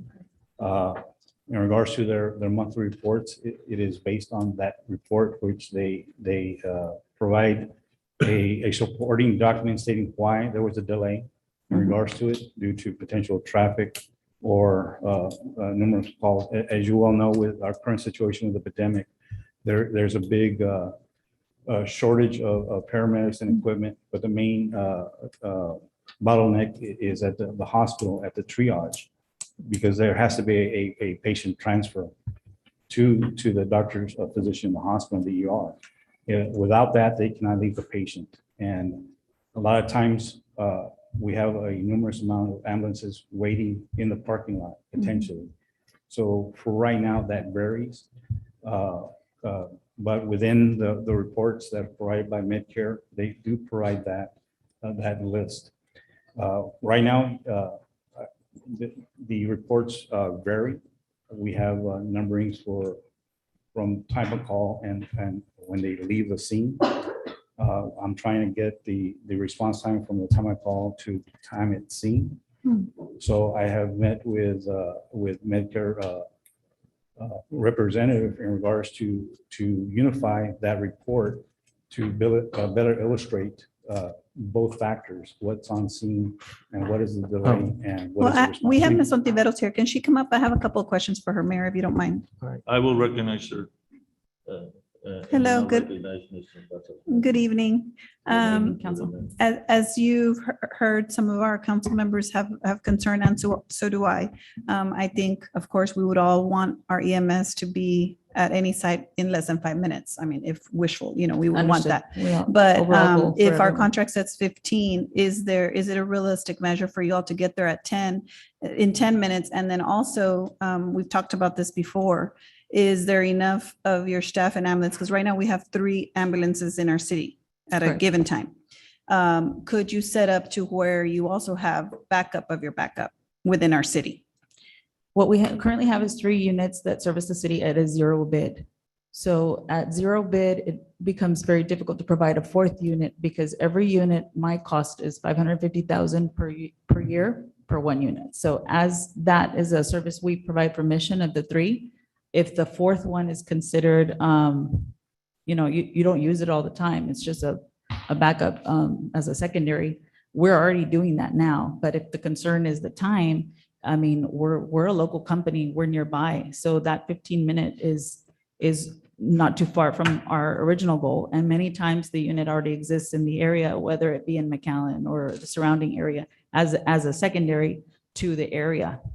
But it doesn't mean one can't be put a 4th unit be brought in if some subsidy was to be considered by the council. And what would be that subsidy? Have you spoken to staff in reference to that? What you're bringing up? that Oh, I know the option? cost of what it would be. It would be 550,000 a year for the added unit. I think it's just easier to, I wouldn't want to pay the extra $550,000, which I totally understand. If you're going to have a fourth unit waiting, it's not cost effective. All I'm saying is if the 3 units are occupied and, you know, and someone can't get here before the 15 minutes, then if we have a second, our unit sitting at our station and can respond within 5 or 10 minutes, I think that's the most reasonable thing to do, instead of waiting the 15. That's the reason for my change from 15 to 10 minutes. Because, you know, I don't think. Because in it would order be for that feasible. time to be lessened, you'd have to have a fourth unit in the city. Yeah, That's the only way that would work. I agree with you, but it's not cost effective to have a fourth unit at $550,000. Right? That's the price. That's every, and I'm sure the chief will tell you that the salary rates of the paramedics have gone up and they're much more in higher demand now. That is one reason why we're paying for education. We're paying for a lot of students to get their EMTs and their paramedic licenses at all levels, advanced EMTs and paramedics. And many advanced EMTs are working provisional as paramedics under the certain amount of training they have. So that is something that maybe the council wants to consider, either putting some of their nonprofits towards education of first responders. I know that Mission ISD doesn't have a EMT program set up. So that's one thing we've been trying to provide for them is free clinical hours that they can do for their EMT certification at a high school level. So there's things you can do in the community to try and boost those programs. That's actually a great idea. We could partner up with the school, with the No, 3 West schools. in the Medicare will area. provide free clinical hours for them and training in the field within the city of Mission. So I think that's something that Randy, maybe you and Ms. Ontiveros and the superintendent should get together to start discussing. great, thank you. Any other questions for Ms. Ontiveros? Thank you. Thank you, ma'am. My motion was for 2 years. Did you change that up? Hold on. Or my second? What was from 2 years to 5 years? From 3 to 5. Why do we It have was that? 3, right? Did you second it or make the I motion? seconded it. So the motion that was on the floor, that was, the motion was made by Ms. Jessica? It was the original 2 years and then Mr. Villa. Yeah. Second, I 2 thought I was years. going for 2 years. And you Yes, made the amendment. But I made the motion to. Mr. Plata made the motion. I made the You motion made the motion. to go with the way it was presented. Yes, Right. But then we went from 15 to 10 minutes. No, we went from, the amended motion is moving from 2 years to 5 years, and that got second. So the No, third motion. It didn't get It- second. It Yes. was not seconded until. Ms. you said it Ortega, after. Ms. Ortega Oh, she second. seconded. But he has So to. then I'm not on this, right? Mr. Villa made the second, so he has For to Platas. agree to I that. don't think a 5-year was seconded, Mayor. Yes, it was, Ms. Ortega seconded. I No, heard her. I moved for that and then But there was a- Plata seconded. But there was a motion. I don't and a remember. second. What do you have? The one that we need to clarify is the third amendment, which is what Ms. Garza wanted to make the changes in the contract But Ms. from 15 minutes to 10 minutes. Mayor, just to be, let's review this. The motion was made by Mr. Plata. The first one. The first, one. as is. Then the second was by Mr. Villa, As is. as is. You made the amendment, Yes. right? And Mr. Plata agreed to the amendment? Is that correct? Mhm. To It was go me from and second Plata. to 5 years. Now, Yes. Okay, I'm just Mr. curious, 'cause it was Villa by has fast. to agree to that. First, we have to, the first thing that we have to do. Can I have Mr. Martinez clarify? You're probably best going off one at a time, so. Yes, if- that's what I was gonna do. If you agree to the contract, one, if you want to It's the amend it other to way around. 5, We 2. agree- We have to vote on What was presented. we have to vote on the amendments first. And my question is, are you going to amend the contract from 15 minutes to 10 minutes, Ms. Dawson? Because I was going to afford you the opportunity to make that amendment before, and I don't know how I can make the amendment. I think the amendment should be the person that made the motion. Can I I would need to. interject? go ahead. So there was a motion and a second, Correct. and then there was another amended motion And and a second. second. But the first, and correct me if I'm wrong, Anna, but the first motion and second need to be rescinded. And then, Normally, Robert's Rule of Order, and we'll ask for clarification, is normally the amendment is voted on first. You're always better off And- rescinding and then- starting then- all over And then again. you go to, once that amendment is passed or not passed, then you go to the original motion. What we've done in the past is just rescinded the motions and Mayor, for started all- clarity, it's start best all to over. rescind and start all over again. It was a very clear motion at the beginning. Just that there's no confusion and too many amendments. So I can rescind my motion to. And Mr. Villa award the rescinds the contract second. For ambulance services for 2 years and maybe renew annually thereafter. That was the first motion. That was the way it was presented, yes. Yes, and then I amended it from 2 years to I 5 think years. he needs to second I'm gonna my, rescind the second. On that first. It's just, I just feel like, agree with Gus to just, let's just start clean and rescind the motions that are on the table and start all over.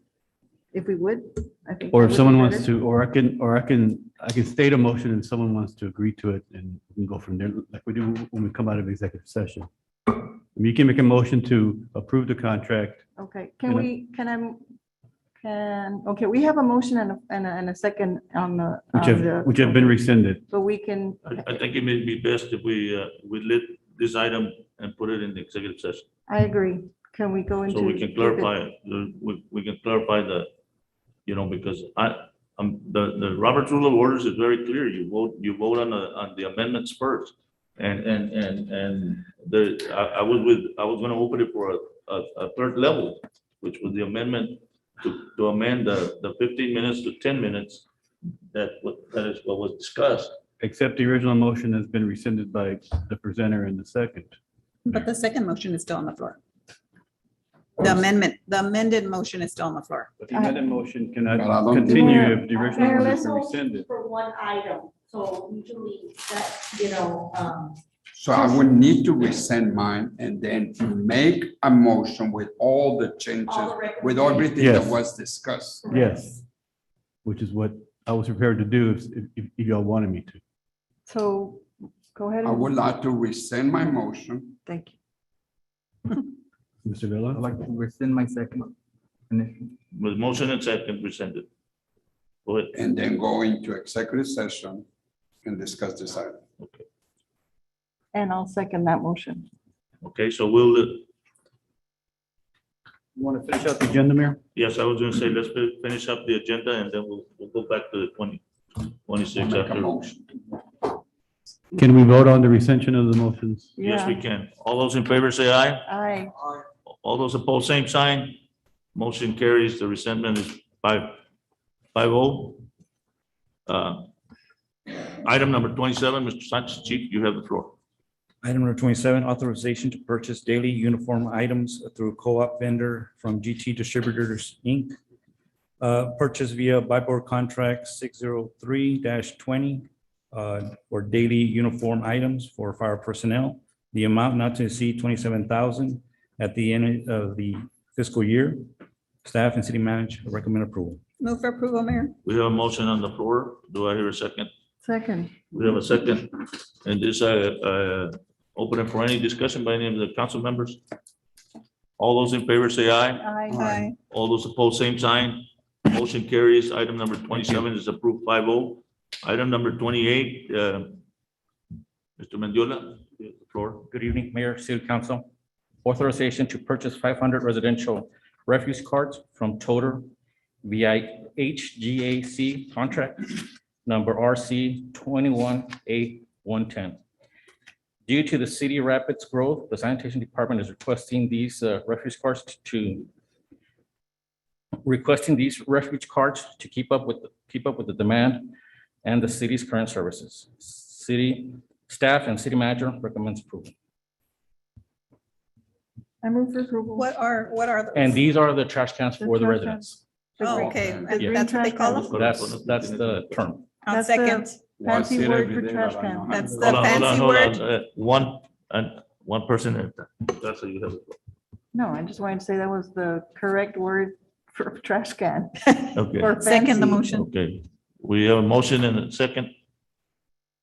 All those in favor say aye. Aye. Aye. All those opposed, same sign. Motion carries. Item number 28 is approved Thank you. 5-0. Item number 29, Ms. Longoria is not here, but Ms. Lerma can take it. Yes, item number 29, Mayor and Council, is award bid for Housing Assistance Program, HAP Phase 2011. We have received 5 bid responses for 4 homes. We wish to award multiple bids to Visa Holdings at 1313 East Second Street in the amount of $90,600. Andrew Salinas, DBA A1 Insulation. The address for that home is 109 North St. Marie Street in the amount of $82,000. Andrew Salinas, DBA, also takes 603 Pedro Avenue in the amount of $81,500. And also 1627 Lake Street in the amount of $83,000. Both Tabiza Holdings and Andrew Salinas, DBA A1 Insulation, were the lowest responsible bidders and met all specifications and terms and conditions. CAC recommended approval on October 5th. Staff and city manager also recommend approval. I move for approval. We have a motion on the floor and a second. It is open for final discussion. All those in favor say aye. Aye. All those opposed, same sign. Motion carries. Item number 29 is approved 5-0. I'm calling for item number 30. Ms. Rocha, you have the floor, ma'am. Good afternoon, Mayor and Council. Number 30 is authorization to purchase via state-approved contract from Baker & Taylor for library material, books, and media. Staff estimates doing an acquisition for $43,000 from Baker & Taylor for this fiscal year on an as-needed basis. Baker & Taylor is on the state co-op 715-M2 contract for publications, audiovisual materials, books, and cataloging services. Staff and city manager recommend approval. I want to approve. We have a motion to approve. Do I hear a second? Second. We have a second. All in favor say aye. Aye. All opposed, same sign. Motion carries. Item number 30 is approved 5-0. Calling for item number 31. Mr. Perez, you have the floor. Yes, sir. This is a discussion possible action on modifying COVID-19 city mission guidelines.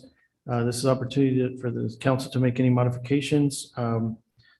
We don't have any new ones aside from we will be coordinating with this new program with the county so we can coordinate a vaccination clinic with this incentive program once we're ready for that. How about the city death rate? The what, sir? The city death rate, I know that you didn't.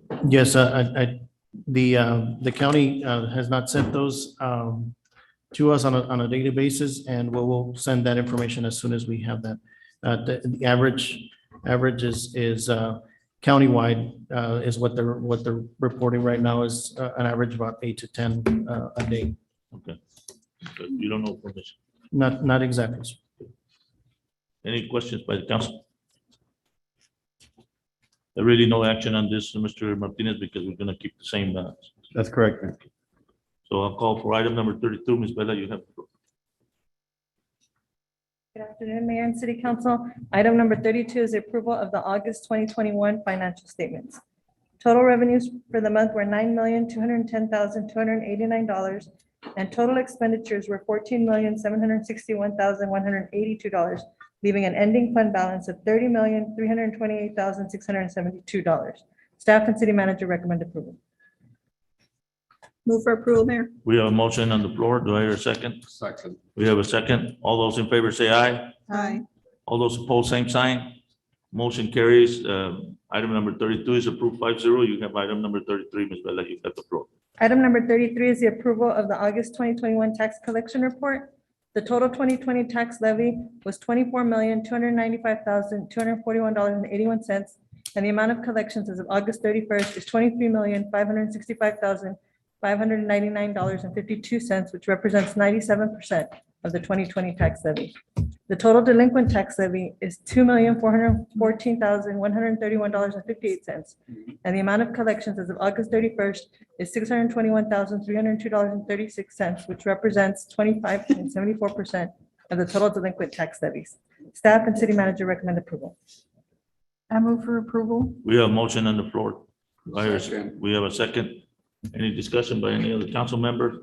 When are the tax news statements going out? Do you know? They normally go out in November, December, I believe, and then, or they get prepared in November, December, and then they go out in January. But we can definitely find out. Yeah, they should go out in October. Yeah. Yeah. And one comment I do want to make is that this is, we're at 97% collection. And this is probably one of the years that we haven't seen 97%. It's always been 96. And so we just want to make that point on the collection rate. Which means our group is also. Yes, everyone is paying more. Yes, and the poor people are paying up. That's great signs. Great signs for Michigan. Brings a lot of strength, financial strength. Thank you.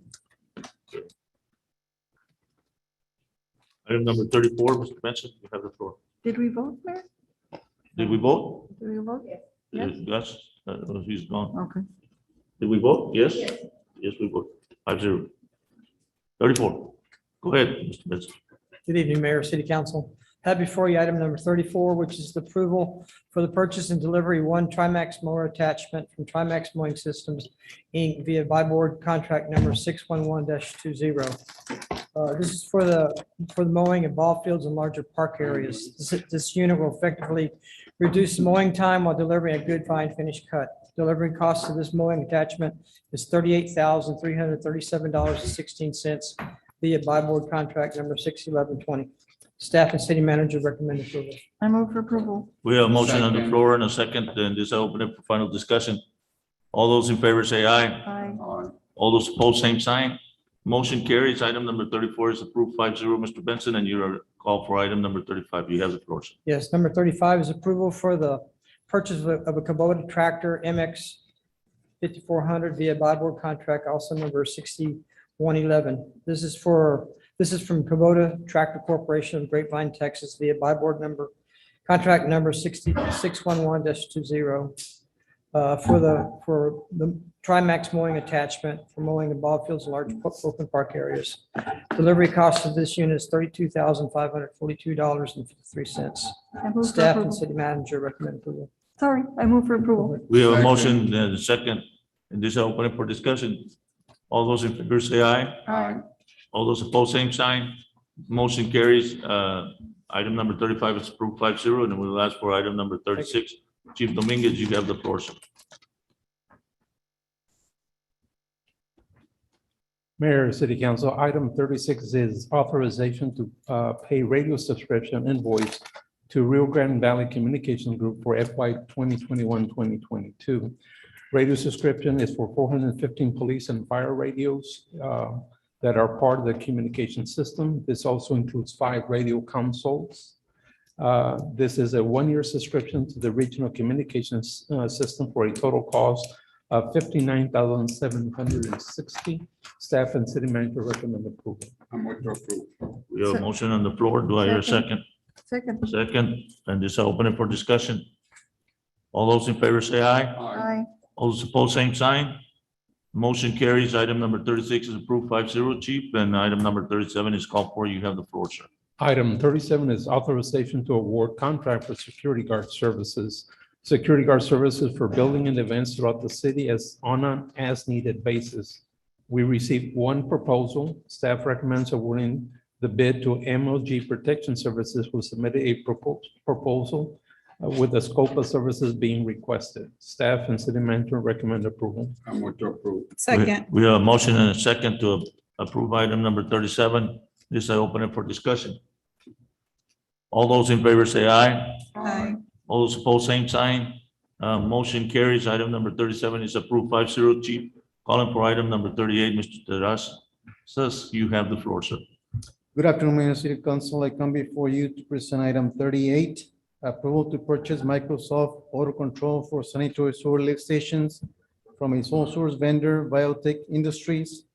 Chemicals will be used for sanitary lift stations and a wastewater treatment plant lift station for auto control throughout the city. Estimated cost of $60,000. Staff and city manager recommends approval. I move to approve. We have a Second. motion on the floor. Do I hear a second? Second. Ms. Garza, you second. All those in favor say aye. Aye. All those Thank you. opposed, same sign. Motion carries. Item number 38 is approved 5-0.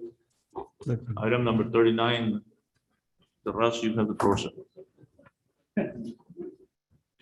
Sorry about that.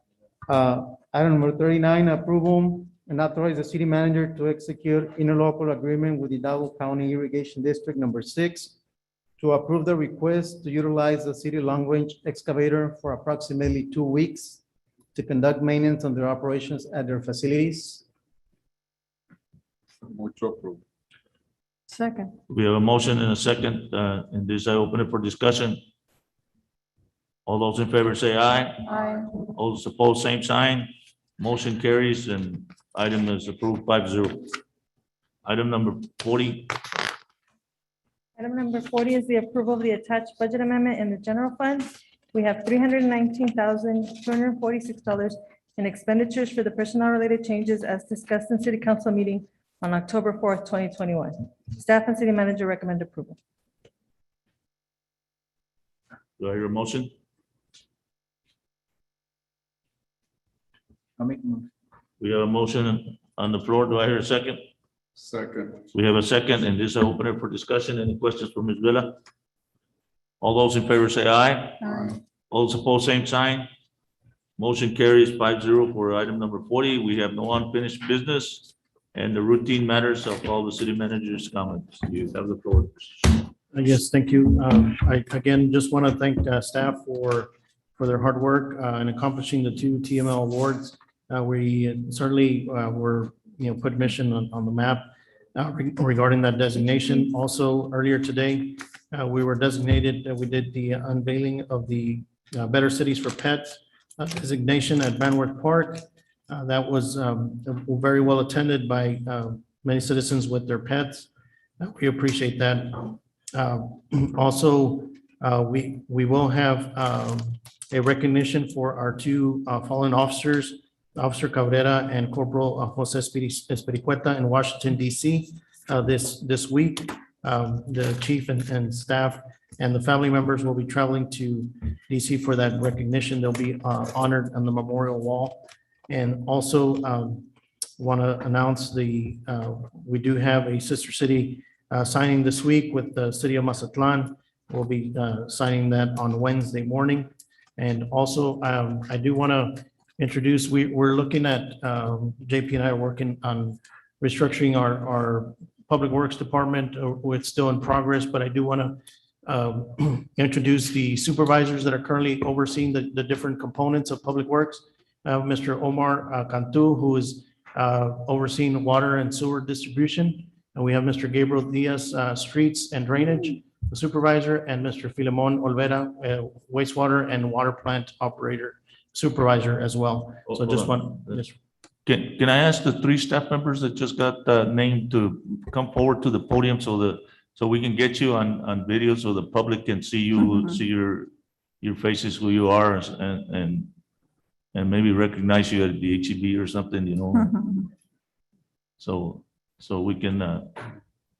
Good evening. Good evening. Rivera. Okay. Welcome. Welcome. Thank you. Gabriel Diaz, Streets Department and Drainage. Good. Good evening, Omar Cantu, Water Distribution. Thank you, Mr. Cantu. Mr. Terrazas, you're. Good evening, Mayor and Council. JP Terrazas, Assistant City Manager. These gentlemen have been working for the city for a very, very long time.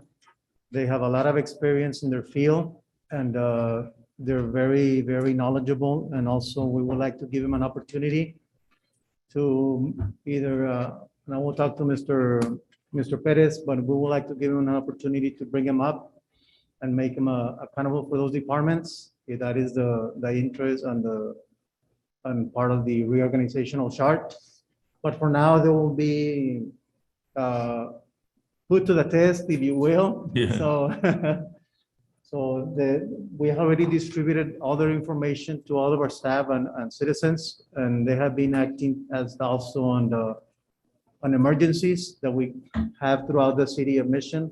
All these three gentlemen have attained and also have attended all of our hurricane season, whenever we have a major catastrophic events, as you can see in the past.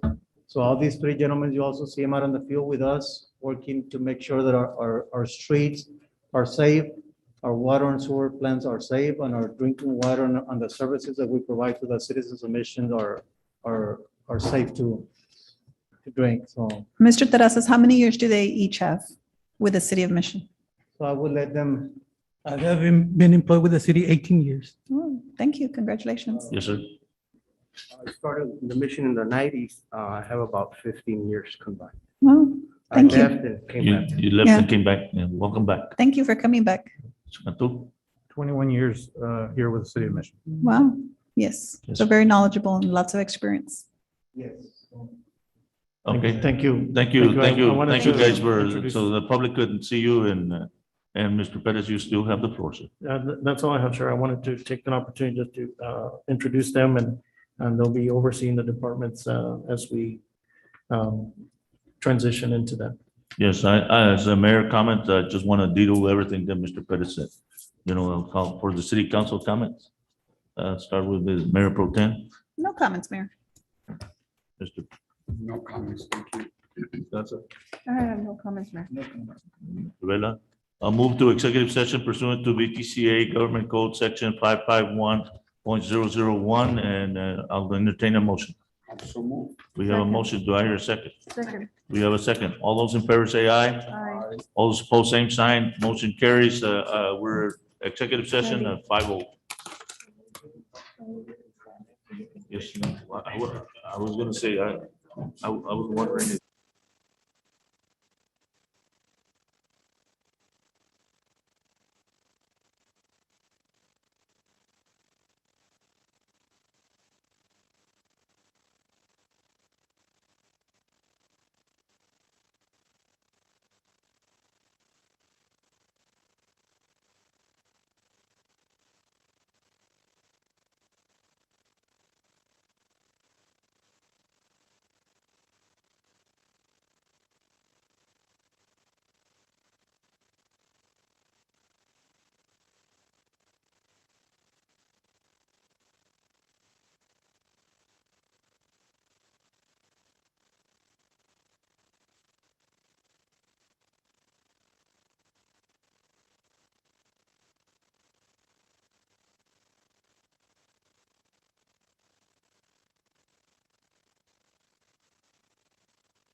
Oh my All those in God. favor say aye.